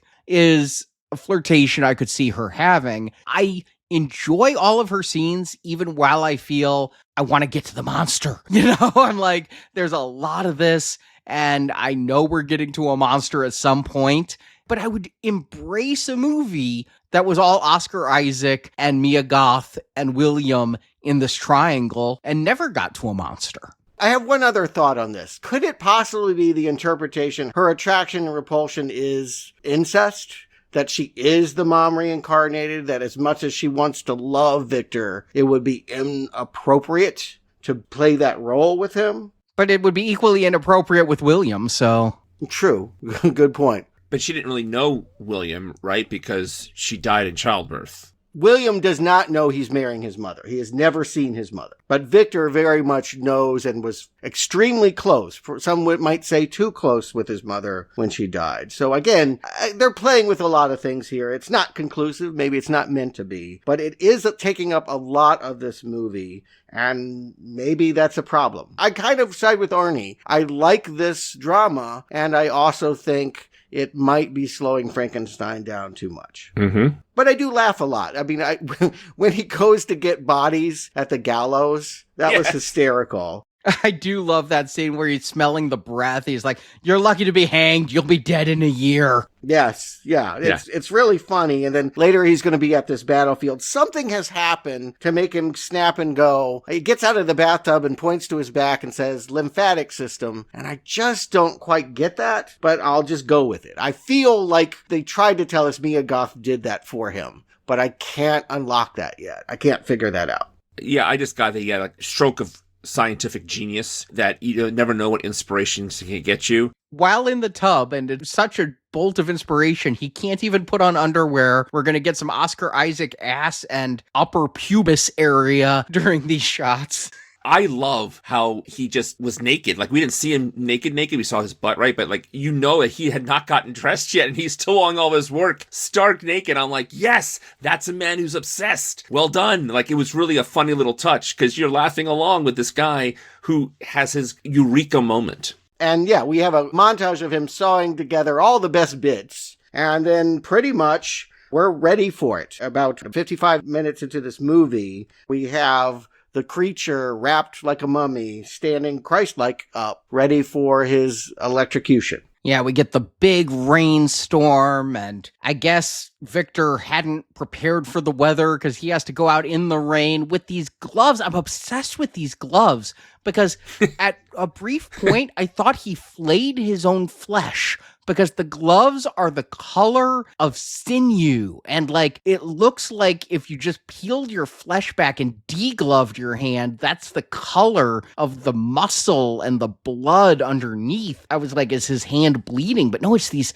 really tight gloves that he's wearing throughout this whole process. And I was trying to figure out, why would he wear those gloves? He's got blood on his hands. I mean, that's literally letting you know, even when he's fashionable and looking good. Yeah, like he wears them to bed. Sometimes in the lab, he's literally got blood on his hands. And even when he doesn't, yes, he has these dramatic gloves. Again, the costuming. Mia Goth in one of her outfits looks like she's spattered in blood as well. I mean, they do a lot in the costuming to try and bring in biological function and gore. Again, this is a gothic movie. It's not a horror movie, but it's a movie that celebrates the gothic sensibility. And this is where we have Christoph Waltz falling out of the picture. You know, he has been walking around with this cane and then disappearing, and now we find out that he has a little vial of mercury in the head of it and has to drink that because the man is dying of syphilis. I do love this line. One night with Venus and a lifetime of mercury. Yeah, that is a good line, and it makes me wonder if it was historically accurate, you know, because mercury was the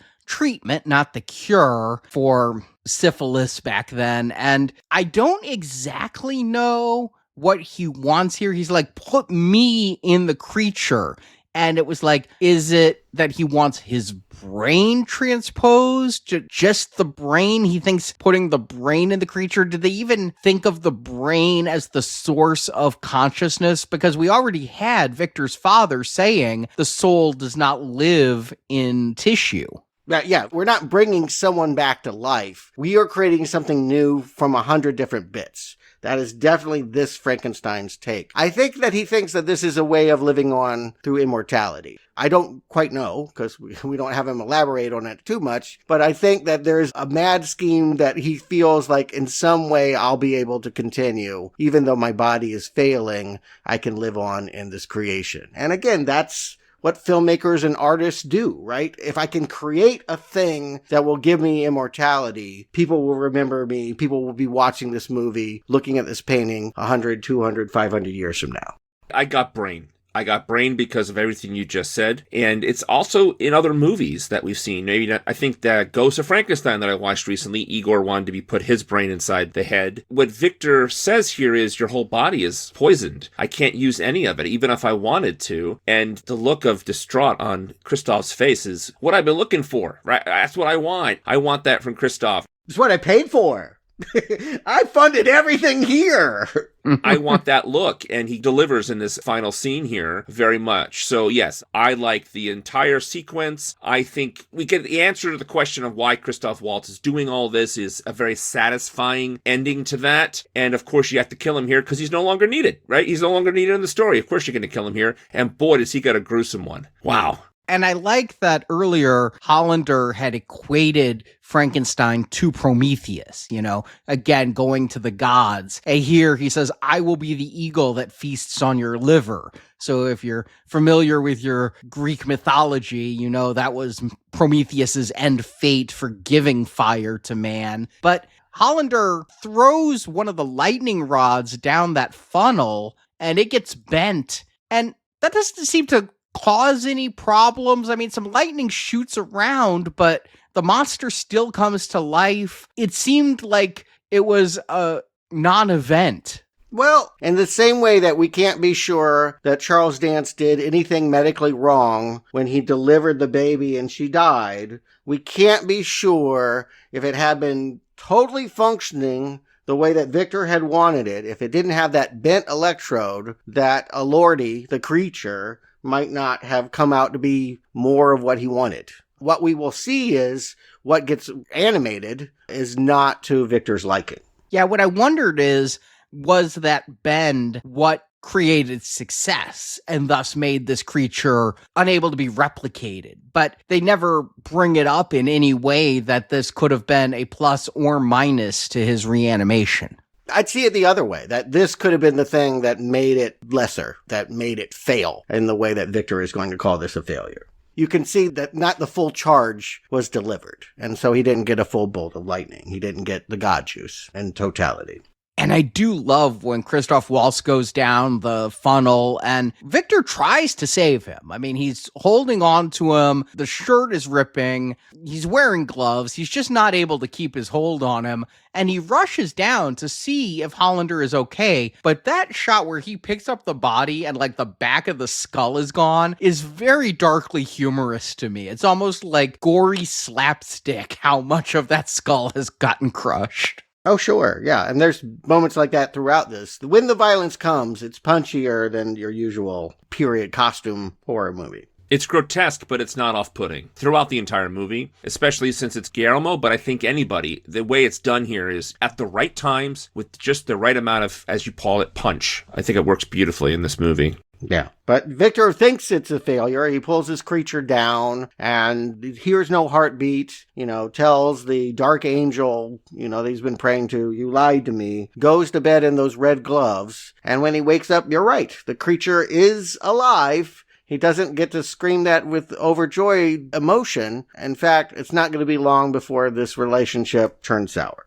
Why is that? A question to be asked. Why does Victor reject what is obviously a medical miracle? I think it's a compounding thing. And it was interesting to me because the creature's alive. And I think for its own safety, he decides to chain it up because, it's reaching for fire. It could burn itself. In fact, that's what I thought might be the end of this movie or the end of the creature, because fire bad, as Brock has already said. And so he's putting this creature in the basement in shackles, and I think he's enamored with it, but also frightened of it and trying to protect it. But the way Jacob Elordi plays that scene where he's being left in the basement chained up by Victor broke my heart. And I'm here, and my thought is this what my dogs think every time I have to put them in their crate and leave the house? I'm putting them in their crate for their protection. They're crate trained, but are they all just sitting there crying, thinking they're chained up like poor monster here? And then what I wish is it didn't jump to like 2 weeks later, because we get that weeks have passed through the voiceover, and now he's shaving the creature's head. He's grown hair and he wants him bald, but he goes, alas, no further language or development occurred. And I think there's so much of his father in him, his father who whipped him for getting answers wrong, that when his student would not learn, he becomes violent and frustrated. It's on the nose. It's so obvious that he's emulating what Charles Dance did that it's honestly a little too blunt for me. It's a little too obvious. Yeah, and I think it happens more instantaneous. The reason why we can jump ahead is because the moment itself, up until the moment that the electricity hits, he was fighting his father. You killed my mother, and you thought you were this great doctor, and I'm going to outdo you. And the second that he beat his father, he also became a father. And that meant that it all got transposed. Everything he felt about Charles Dance, he is now putting on Jacob Elordi. And that is certainly there in these scenes when he abuses the monster and he's getting frustrated with him. Clearly, that's a parallel to what we saw earlier in the movie. Again, not part of the original story, completely inserted here. In the original stories, the doctor often rejects the monster for a variety of reasons, but I always took it as it was the pursuit of, can I do this? But once he does it, then what do I do with it? Yeah. And that's the issue usually of why he rejects the creature is, what's my next thing going to be? I don't really want to be with this guy anymore. I just wanted to see if I could do it. He chains the guy up, or it. He never even refers to it with male or female pronouns. It is in the basement. I go up to the staircase, and we hear in voiceover, he says, having reached the edge of Earth, there is no horizon left. The achievement felt unnatural, void of meaning, and this troubles me so. Yes, to defeat one's father and to become the father, you suddenly realize, oh, all the things that I criticized him for, I've got to wear that. And I think Guillermo has talked about the fact that had he made this movie early in his career, he would have made it like you guys talked about. Let's just get to the monster and see what a victim he is. He said, having to become a father myself, I could then write this and have the empathy for Victor. I think there's even more that I read into it, which is when looking at new parents, especially mothers with postpartum depression, but you also see this sometimes with fathers, they look at their new burden and don't feel what they think they should feel. And they judge themselves for not feeling what they should feel for that infant, or what they believe society has taught them they should instantly feel for that child. And so when he looks and says he's at the horizon and there is nothing, I feel like that's how his father may have felt upon holding his baby boy and going, I don't like this. It's like, I thought being a father would stir feelings in me that it has not. I might be projecting just a little bit. My father was a doctor and an asshole. So I felt for Victor as a child. My father was a abusive taskmaster when it came to education. So I felt for Victor, but I also don't have children of my own because I see my father in me. And so when Victor looks at his creation and doesn't feel and becomes as mean as his father, I'm like, I get it. I feel you. This is a risk men take. You also mentioned, Stuart, that the take that I brought to the table about what I usually feel about the scientist and the monster, that they call out in the movie.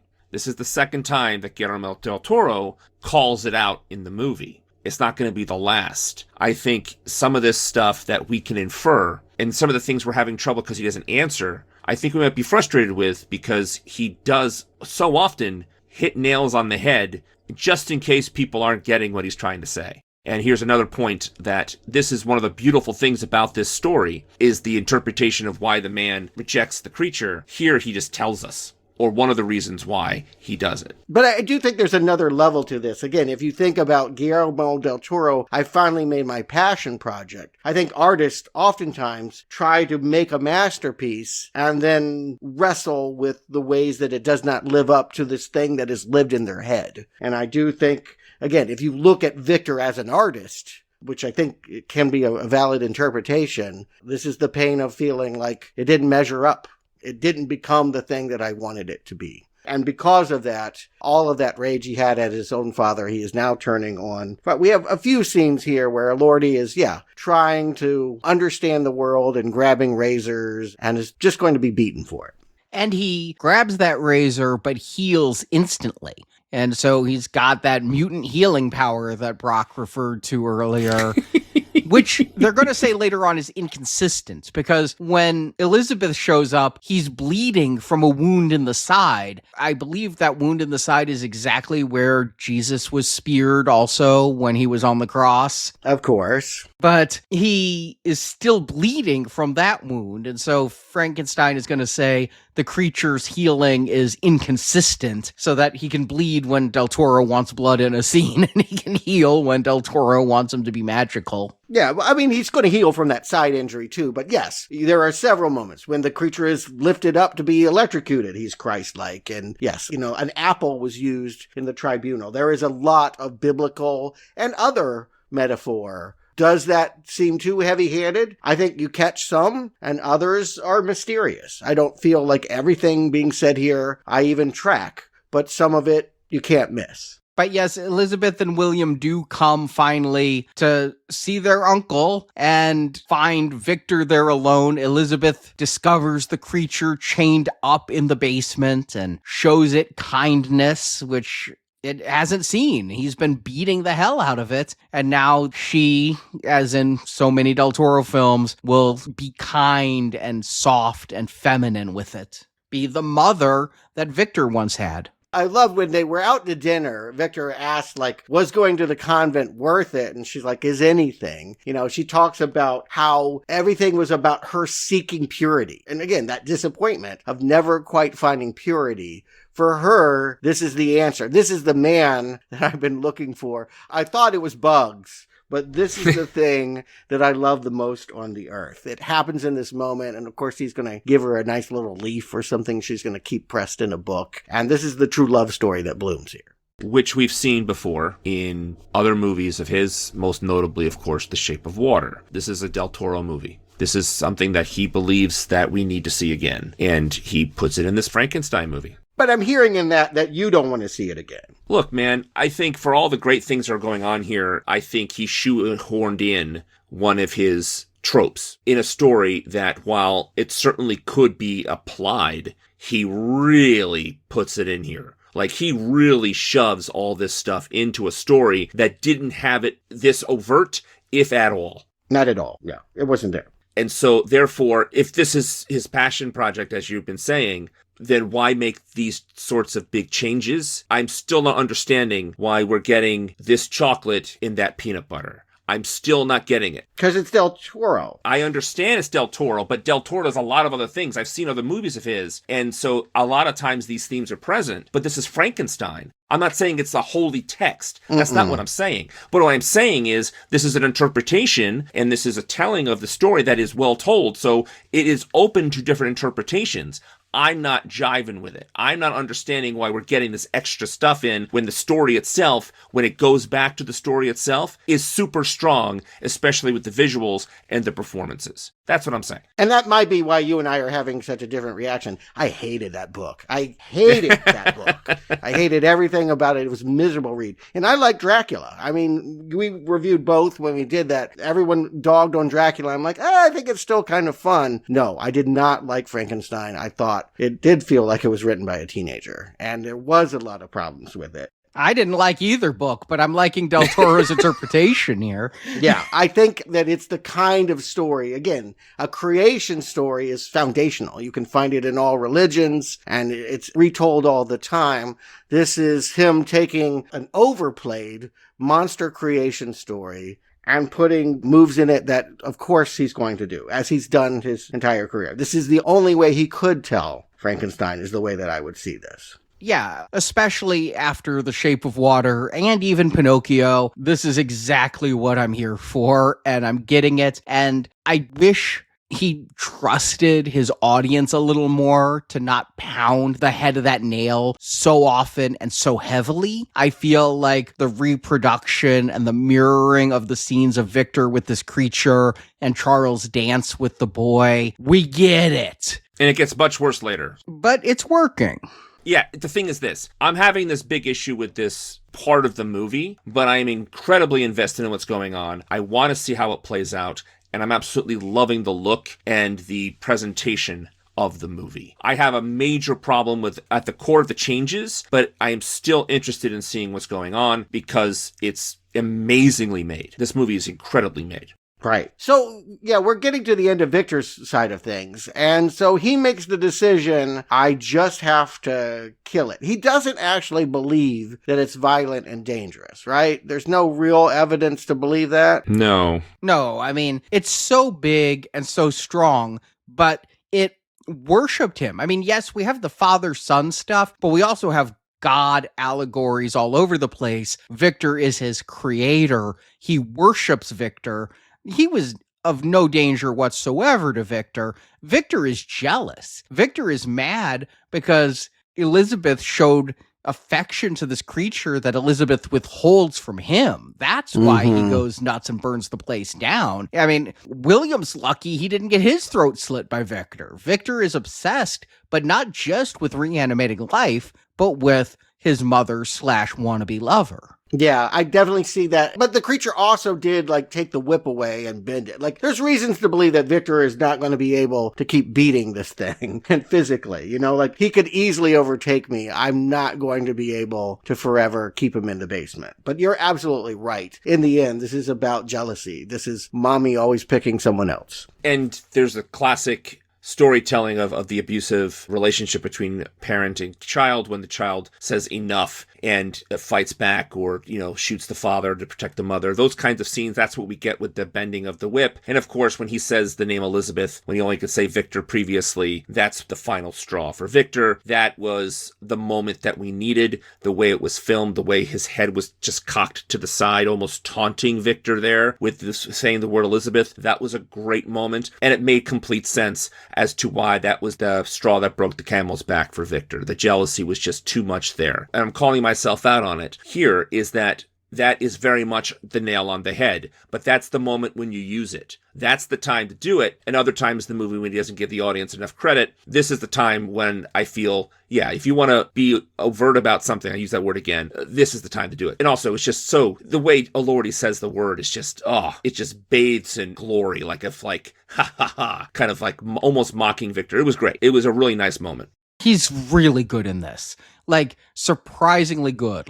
Coming in, I was like, oh, Jacob Elordi, I think I know what he is. I think he's the big jock from Euphoria and from Saltburn. And to see him here under that makeup, which when it's the full body, it was 10 hours in a makeup chair. 10 hours of trying to zen out while they do all that, and then to give this performance. And he talked about how he studied movement and walking and trying to get all of his body parts control of them so that it looked like discordant body parts that didn't mean to go together. And his delivery is so heartbreaking here. I just felt so bad for him, again, like a pet during these scenes. But I get why Victor would want to kill him. What I don't get, except in the most broad and obvious of ways, is why at the last minute Victor goes, I need to go back in and save him from the fire I just set. No, isn't that the dynamic? I mean, love-hate. The child parent is portrayed that way, that there is love and hate at the same time. He can be enraged and be, you're a failure and you don't live up to anything that I wanted you to be, and to feel like I'm cruel, that he can have that guilt. It allows him to have his leg blown off. We can all agree he has to have the silver leg, and so this is where he starts losing body parts and losing the story. The story will switch. We've had, throughout his telling, little cutaways to the ice breaking open and the creature resurfacing, and now he is barging back onto the boat. And we think he could just kill Victor right there, but he has other ideas about what Victor could do for him, and he's got a new story to tell. Oh my God. When I was in theaters, by the time we reached this point, I'm thinking, this movie is getting a little bit long. And then when the creature goes, he has told you his tale, now I will tell you mine, I actually went, oh shit, don't tell me we're only halfway. Do not tell me this is the halfway point of the movie and this is like a 3.5 hour thing I'm here for, because I felt it was dragging. And here's what I'll say, is I do feel the first half Victor story goes too long, because I am kind of ready for things to wrap up when we get to the creature's tale, but yet the creature's tale is the best part of the movie. Like, the stuff the creature goes through here is the most beautiful stuff that I wish I wasn't exhausted when I get to it. Yeah, I mean, I don't know that it's the best part of the movie for me, but I think it's a different energy, and it sort of redeems what has been portrayed as a failure and an idiot and artistic ideal not realized. He has proven that he is truly a human being by the end of it. This is the story of someone that lives the full life that we all do, even though it only takes, about a year, I think. But also what I like about it is that he appreciates life. We see this creature appreciate what it is to be alive. And he has feelings and he learns empathy. And it's unfair of Victor, having not known any of this, to think that this creature is a failure when this creature is so much more able to do so much more than Victor gave him credit for or the even chance to do. So to have this scenes with the blind man, which is a classic thing with Frankenstein, is the little girl. So that's nice they use that. So here's what I'm talking about. These are things that are part of the story that we know. And it's kind of nice that they bring him in a different way, but in a familiar way to tell the story he wants to tell about this creature and how he wants to tell it. This is why I like these scenes, because it's not derivating too far, and at the same time giving us so much more soul, even though they said before there was no soul. I think we see these creatures' soul in these scenes. To me, what's shocking is how close in story beats Del Toro sticks to Mary Shelley's prose, and yet makes this film all his own. You know, by going to the North Pole, or the Arctic at least, and by having the scenes where the creature watches the family from afar and helps them with their farming or whatever it is they do, fence building, be the spirit of the forest. All of that is in Shelley's stuff and really good. And here, because of Elordi's performance, which is just the exact opposite of Oscar Isaac, where Oscar Isaac went big, Jacob Elordi goes soft, and his vocals are very gravelly but muted. You really gotta struggle to hear him even in a theater and make out all the words. I didn't have the benefits of Stewart's subtitles, so he's almost at a whisper, and I really like all this stuff, possibly because it's more uplifting. What we've had is 90 minutes of damnation and selfishness and backstabbing. Now we have optimism. We have growth. We have the wonder of a child. We had bad dad. Now we have the child who wants to learn and who has to teach himself and wants to help this family that he's seeing from afar. It's gorgeous storytelling. And yet, everyone that's ever knows Frankenstein thinks they know what's about to happen when they see this little girl by the river, right? And we're like, oh no, it's all going to end in tragedy. I like the fact that they do something different with death here. He built a fence to keep the sheep in, but then there's a stampede of wolves. And Elordi gets quite poetic about thinking about brutality and inevitability. That people don't hate each other, but that doesn't change the need to commit violence against each other for what we are. That was a nice moment, even though CGI creature. It was, it makes you think when he says the hunter did not hate the wolf did not hate the sheep, but violence felt inevitable between them. This was the way of the world. It would hunt you and kill you just for being what you are. There's Del Toro again. Oh, look at the persecuted monster who can't help being what he is, but is lovely on the inside. And if we could just look past the flesh and into the soul. But no, he is going to try to kill Victor. I mean, I don't sell him out as a E.T. I mean, there's a viciousness. We already saw it. There's a viciousness to him. He is monster as well. He's pushed into it. They make him a monster. He is a beautiful soul, but when he realizes he's immortal and alone for his immortality because he is so apart from everyone else due to his monstrousness, that the only person with whom he can commune is a blind man who can't see how monstrous he looks, he doesn't want to kill Victor. He wants a companion. That's what he wants from his father, is one he can spend time with. The way Victor wanted Elizabeth, this creature just wants somebody to love him. Yeah, that's right out of the original story, too. And that quote Arnie said is wonderful, but I guess you need to say it. I mean, I was getting that off the scenes anyway. Wouldn't it have been nice to not flat out tell the audience, but really let them enjoy and bask in those points coming across in the performances and the writing instead of flat out telling us that is what this scene is about? But yes, the companion thing is a wonderful conclusion for this monster, this creature to take. That conclusion to me feels earned. Normally when I see that as a plot point in these Frankenstein adaptations, I don't get it as well as I do here, that this guy is going to be alone for eternity unless there's another one like him. Yeah, and that he made friends with his grandfather. He couldn't make friends with his father, but this grandfather, who has a dark history, who will admit that, maybe it's best to forget your past. I killed somebody and I wish I hadn't. That sounds a little bit like Charles Dance, or what I imagine he might have thought at the end of his life. But they're able to bond. Again, he's able to take those lessons, learn to read. Things that kids today, I wouldn't read those books now. But yeah, he's really become a student and inspired to return to the lab. He wants to know where he came from. This is where he puts it all together. There's a letter with Victor's name and an address. And then there's all the photographs and all of the scraps of all the research. He knows what he is now.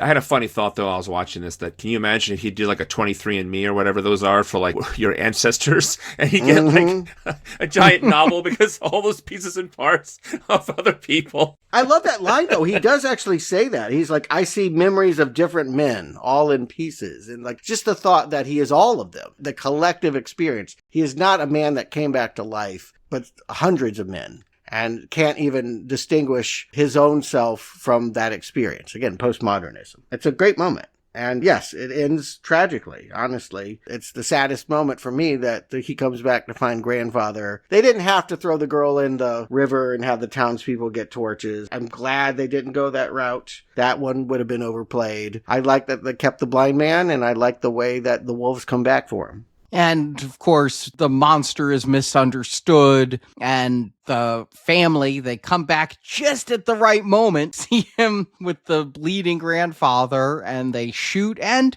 kill the creature, but the creature comes back from the dead, which did remind me of Pinocchio. One of the things in Del Toro's Pinocchio is Pinocchio could die, but every time he died, he was just in the afterlife a little longer each time, and then he was sent back because he's not a real boy. He's wood, so you can't really kill him. And so here, when he died and he says, I don't know for how long I was dead, it reminded me of what he did with Pinocchio there. There's a scene when the guys shoot at him, the three men who come back and see the grandfather and blame the creature for killing the old man. The creature takes one of the old men by the jaw and rips his jaw out of his face and then flings him aside.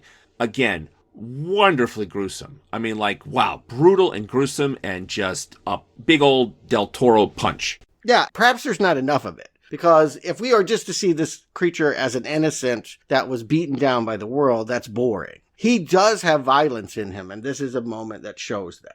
There's maybe not enough of it, but in the same way that Victor and Charles Dance were capable of drawing blood, so is he. He is no better or worse. I think they're showing us that he chooses not to do it, right? That's what they're trying to say, that he is capable of doing all of these horrific things, but he chooses to be a better man than Victor. That's what I'm getting of the reason we see so little violence. When he's pushed to defend himself, he will Hulk out. Yeah, well, I mean, we're going to get a few more scenes. He is going to crash the wedding. I mean, probably would have killed Victor if people hadn't come. This is where he makes his pitch. Make me a companion. I'm so alone. I'm going to be alone. And Victor is not willing to take up that choice. And Victor himself has tried to put on an act that day. It's the wedding day. He goes and sees Elizabeth and is like, oh, I'm sorry for all of the flirting we did for months on end and making it weird, as Brock said.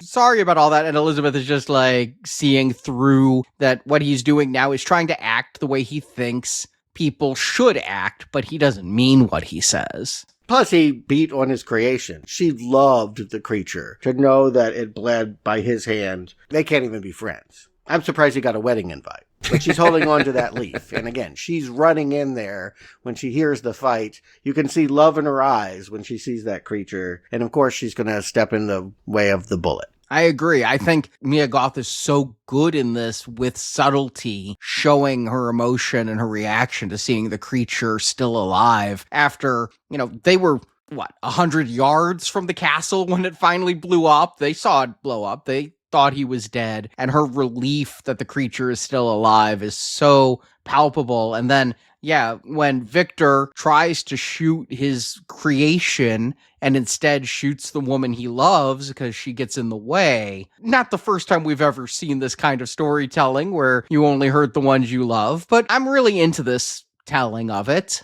I thought it was a nice moment. I loved how her dress became red, the white dress. As the scenes go on, it gets redder and redder, almost like a burgundy in the corset part of it. I thought her emotion in this scene was what was necessary for the scene. This is my favorite scene of hers in the movie. I thought she really sells it very well. As I've been already saying to you guys, I wasn't completely on board with her interpretation of this character, but here she really does a wonderful final scene. And very well shot, too, no pun intended. The way she gets hit and then the way the creature picks her up. It's all of it. The imagery is just, again, off the hook good. Yeah, and I like, she says, take me with you. It's consensual. She wants this. Usually in the Frankenstein stories, he's like King Kong, destroying everything and grabbing the woman against her will, and she's shrieking, and he's just trying to make his bride and forcing, again, more monstrous. Here, she wants to die, and she will have a speech saying as much. I didn't ever understand this world. I'd rather die in your arms. This is where I want to be for eternity. Yeah, she'd rather die with the creature than live with the man who is just bland. Yeah, well, no one understands William. I feel like that is something that got cut out. I bet that there was a lot more William at one point, and someone said, hey, this is 2.5 hours. We don't have no room for William. I don't miss him. I would rather be, with the creature than William. Anyone would. Yeah, because William gets killed here, and he gets, there's the meme that went around that said, knowledge is knowing Frankenstein isn't the monster. Wisdom is knowing Frankenstein is the monster. And I thought about that meme when here William puts into words, you are the monster, as he dies and nobody cares that William died. Yeah, I mean, if you're going to hit a nail on the head throughout this whole movie, here's the moment to do it. Wrong. This is the one that you don't have to say out loud. This is the one we already know. It reminded me of the animated Beauty and the Beast. He's not the monster, Gaston. You are. And like in a Disney movie, you call it out for the kids in the audience. For this movie here, it was the heaviest of hands. We're watching this movie. We know what the story is telling us. To call it out like this is, again, undermining the audience who's taking this ride with you. I felt insulting, in fact. Well, Frankenstein has troubles with endings. I think all of them, they don't know what to do. They do tend to end with, like, we just have to kill the creature and now we're done, right? Evil has to be vanquished and maybe Victor dies too. But I like the decision to kind of bring it back to this boat and the way that this all transpires, heavy-handed though it is, that we have a reconciliation between father and son and hope for these doomed sailors on this boat is the right way to go. I would like that much more than a bunch of people getting torches and pitchforks and chasing them into the cave. So you thought this forgive you, my son, all that stuff was earned?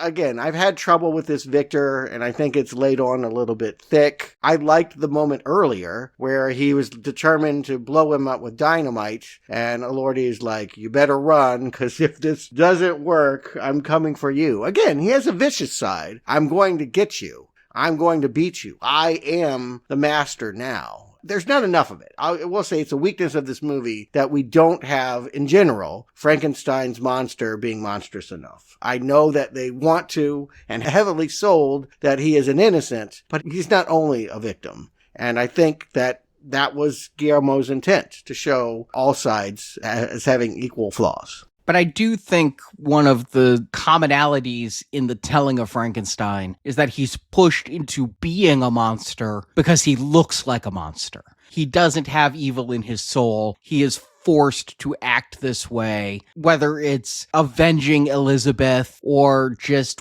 his need for survival. He does get more cruel here than in other tellings. When he does crush Victor's face and says, you may be my creator, but I will be your master from this point on. Mm-hmm. But I still feel like that's a reaction to what Victor did to Elizabeth, the same way Victor vowed to best his father after his mother's death. Right, which is another way of what I hear you saying is they're equally at fault for losing their temper. They have bloody faces when they shouldn't. All the fathers in this, all three. But yes, this creature's tale is only 1 hour compared to Victor's 90 minutes. I was happy at that when I was in the theaters that this wasn't going to be an over 3 hour ordeal. I didn't look at the runtime before I went. I had no idea how long I was going to be there. But yes, I like the acting in their goodbye scene when Victor dies.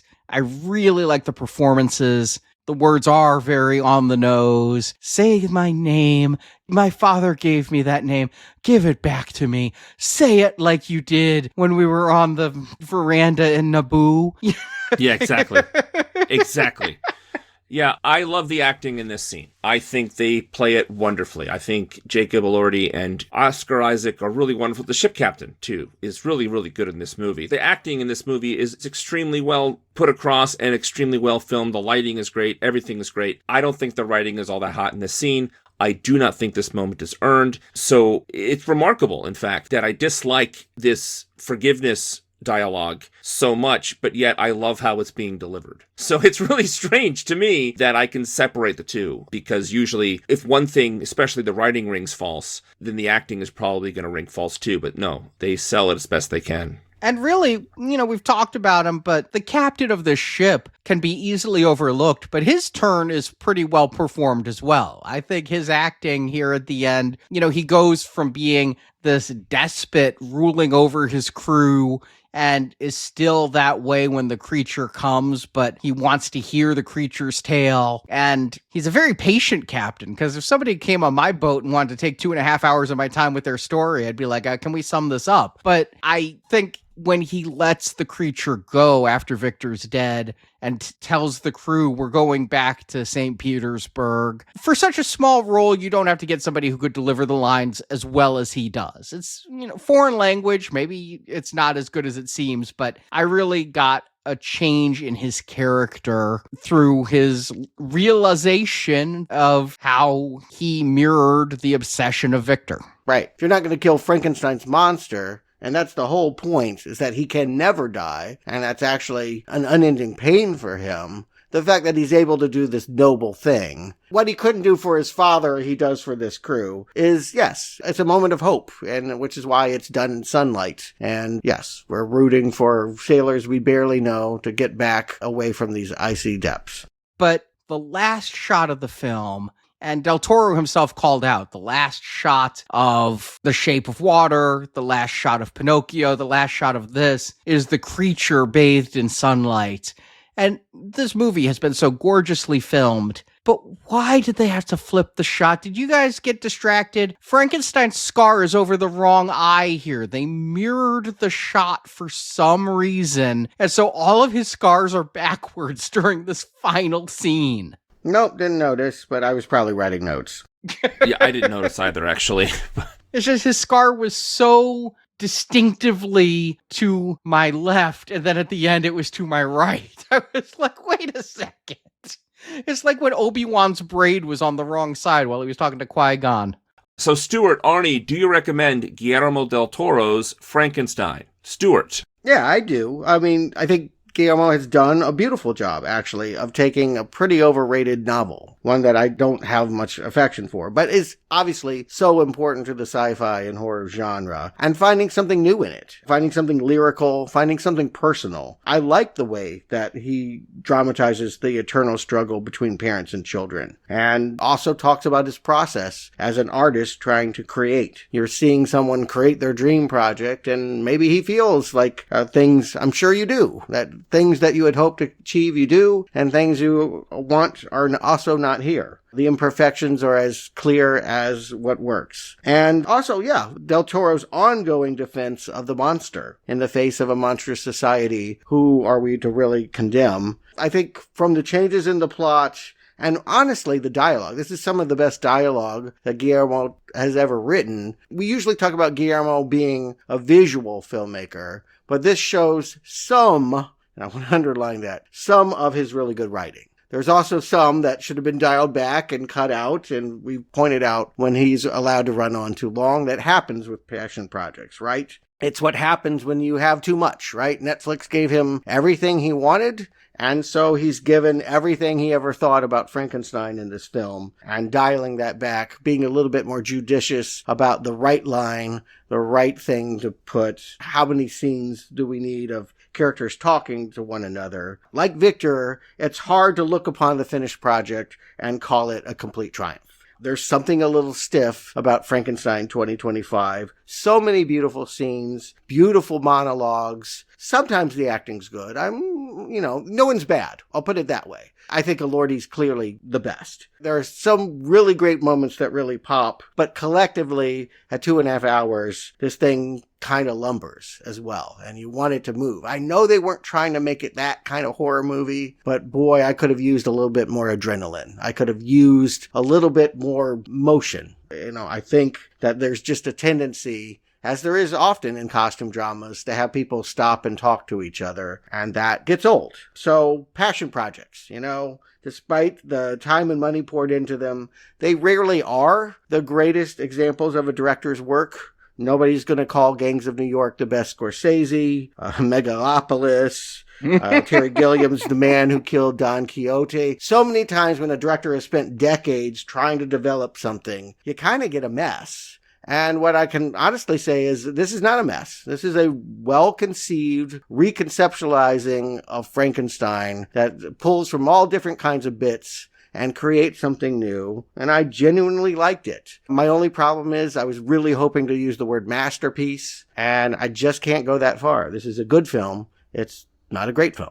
Arnie. I want to start by saying how glad I am that this movie pushed me to watch Del Toro's other recent works. After the letdown of Crimson Peak, I just was done, but watching The Shape of Water, Pinocchio, and now Frankenstein, it's clear this guy is a master craftsman, and I think Frankenstein may be his visual masterpiece. The art direction is breathtaking.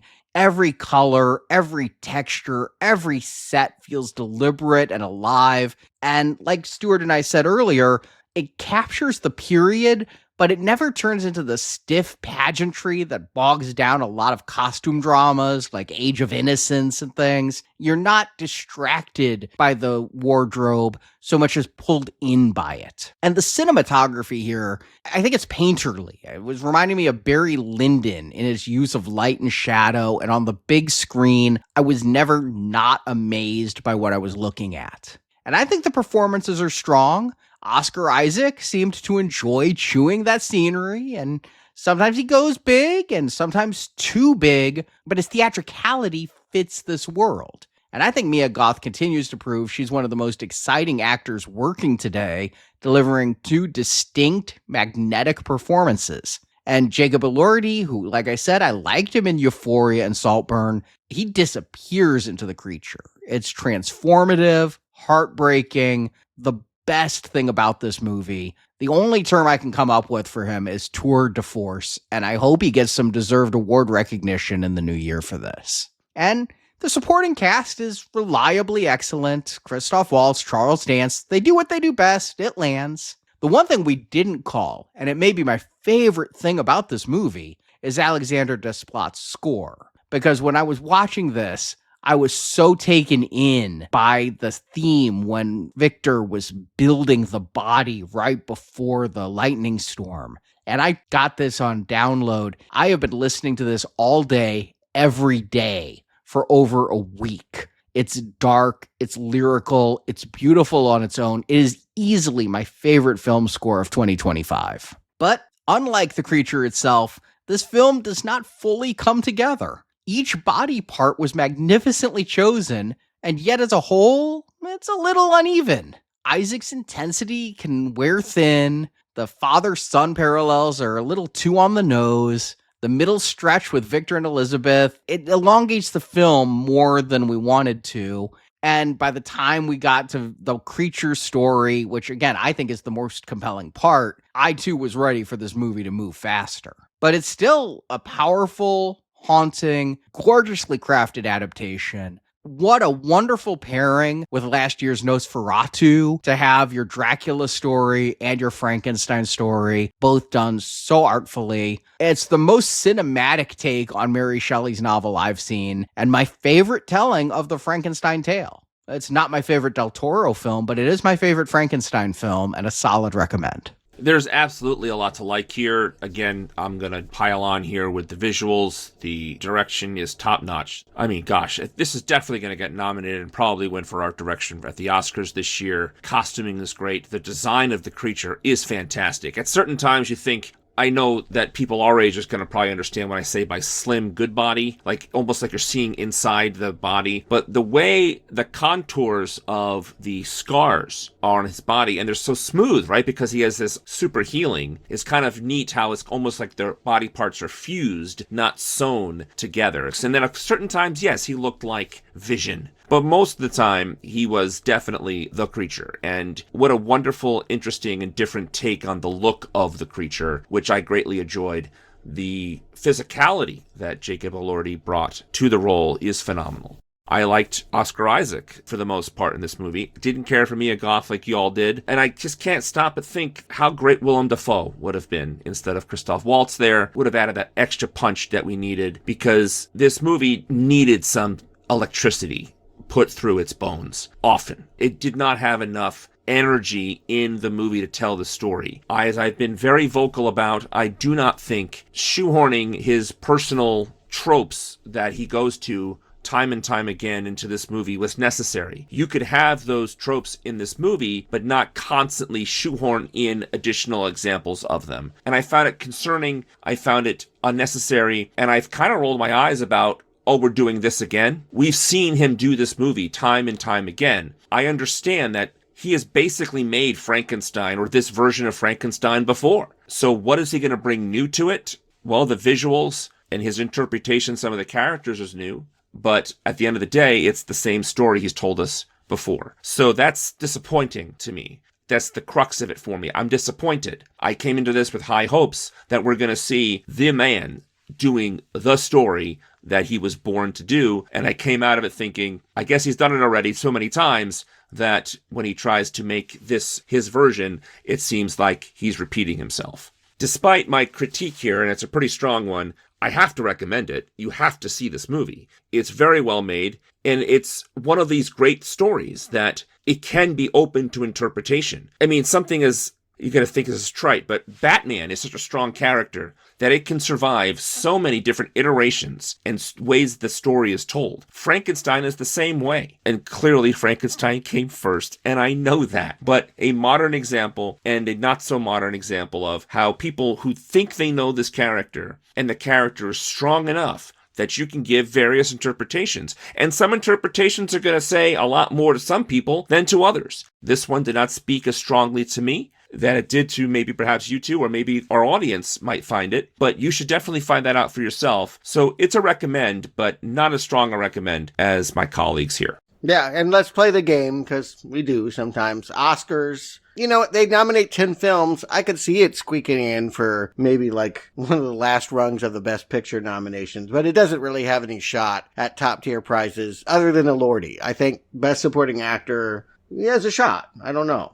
Sean Penn, that might be hard to beat. I think he has a shot. I think that despite Amazon's win, the Academy still has a distaste for streamers and the product of streamers. And so if it gets nominated, then you can scream it's alive because it's a miracle and it will never win. It's not Del Toro's best. It's not as good as The Shape of Water, but it might get nominated. It's still a great movie, even if it doesn't. I don't put a whole lot of stock into what the Academy chooses to put in that 10 films anymore. I don't know if it's going to get Best Picture nominated. I think he's going to get director nomination just because this is all over him. Like, this is it. I do think he's not going to win, of course, but I think he'll get the nomination. I think Elordi has a shot. I think Goth has a shot, even though I didn't care for what she was doing. She does provide a much needed through line to the movie, and you guys saw something I didn't, and perhaps the voters will as well. If they're looking for places to celebrate the movie, definitely The Creature is going to be in the running, but I can see her getting the only acting nod, depending on the rest of the field. Right? I think Best Actor is going to be crowded, whereas Best Supporting Actress may not be, right? So we'll see. I don't think this is going to be Mia Goth's day. Let's see what she does next year in Odyssey. Yeah, no, I think all the performances, maybe script, maybe, I don't know, but it just feels like probably they'll have to settle for, what they should. Production design, costume, sound, technical awards. This is a technical marvel. You can't ignore that, but I don't think it's going to clinch the big ones. We'll see. One person that is said to be up, probably the lock for Best Actress, is Jessie Buckley. And we'll be talking about Jessie Buckley and Frankenstein next year. We're not done. Universal Pictures, it's a proper Universal monster movie, has remade The Bride of Frankenstein as some kind of Bonnie and Clyde thing with Jessie Buckley and Christian Bale. So to prepare for that, we'll not only cover The Bride, but we'll cover The Bride that featured Sting and Jennifer Beals in the 80s. And yes, that Branagh, Mary Shelley Frankenstein, where De Niro and Helena Bonham Carter, memories of that are not good.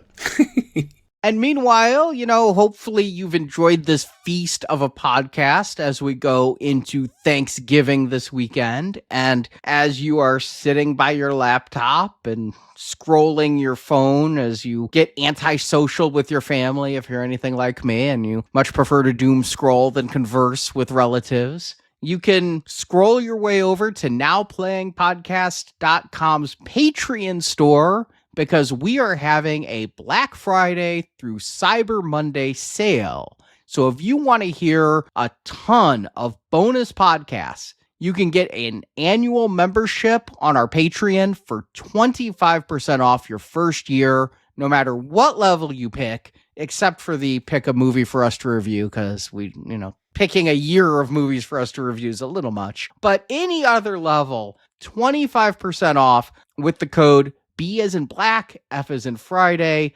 2025 sub. And we have our Patreon digital store where we have hundreds of bonus episodes we've done. The Alien series, the Lord of the Rings series, the Jurassic Park series, the Indiana Jones series, Poltergeist, Child's Play, Return of the Living Dead, Zardoz. Talking a lot about Wizard of Oz. Good time to revisit Zardoz.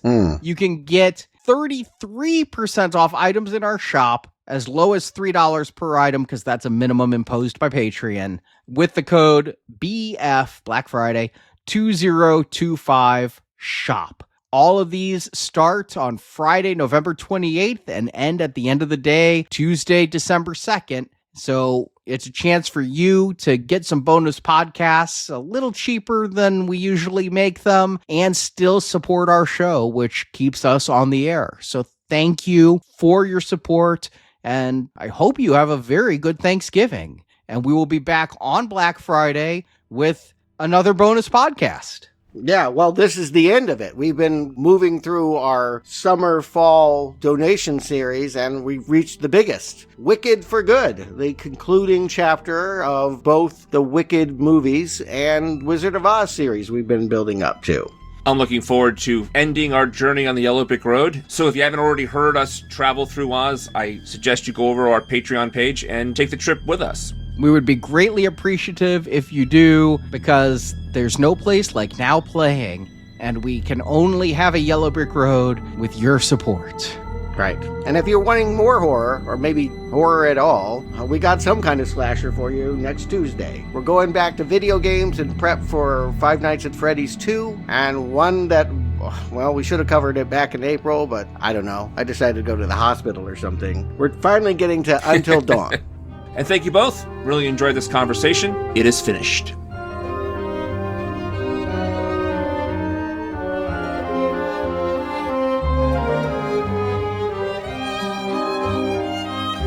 The hunter did not hate the wolf.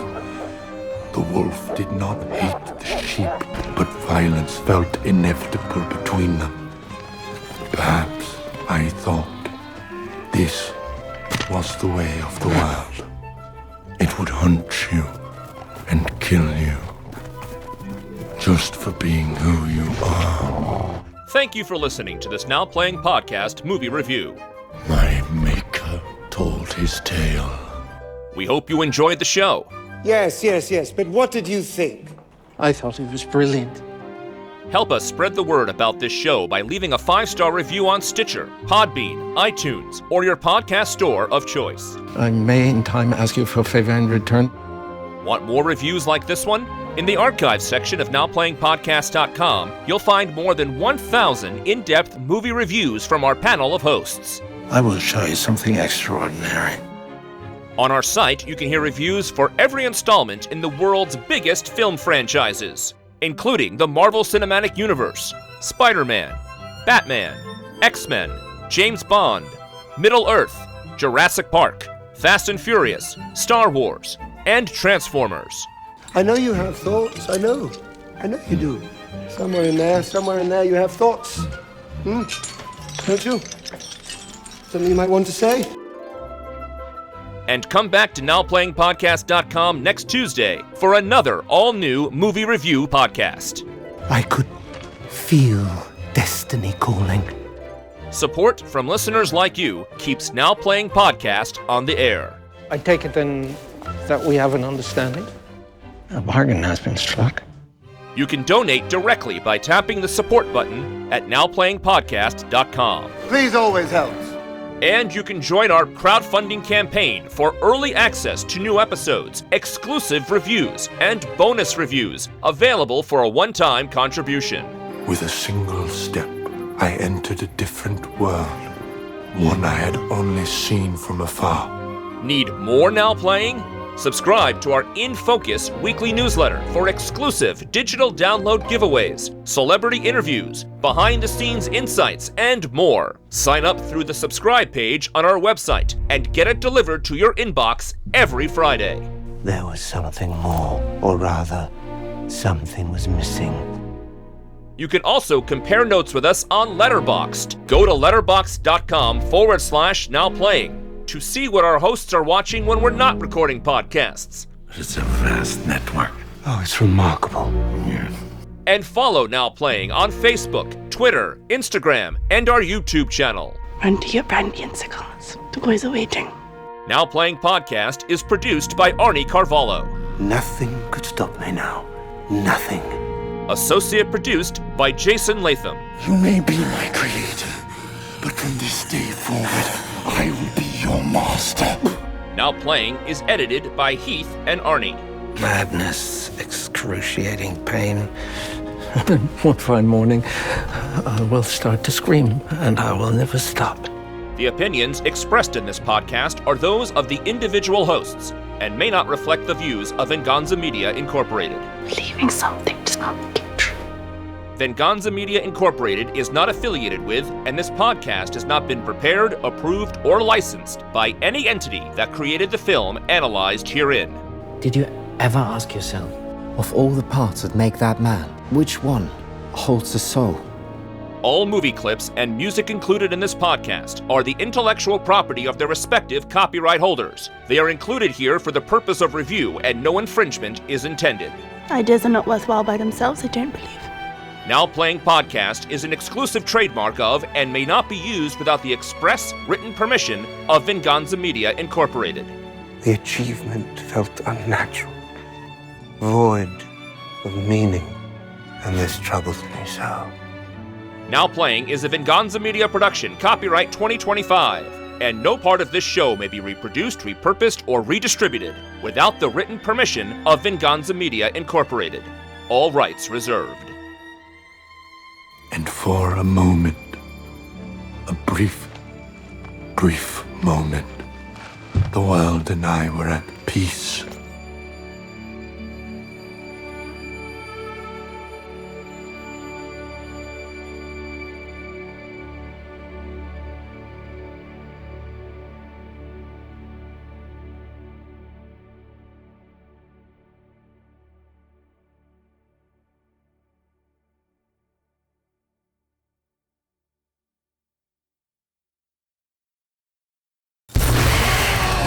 And Heinrich's like, I hope we're not distracting you from your research. You know, it's just, yes, that was a horrible Christoph Waltz.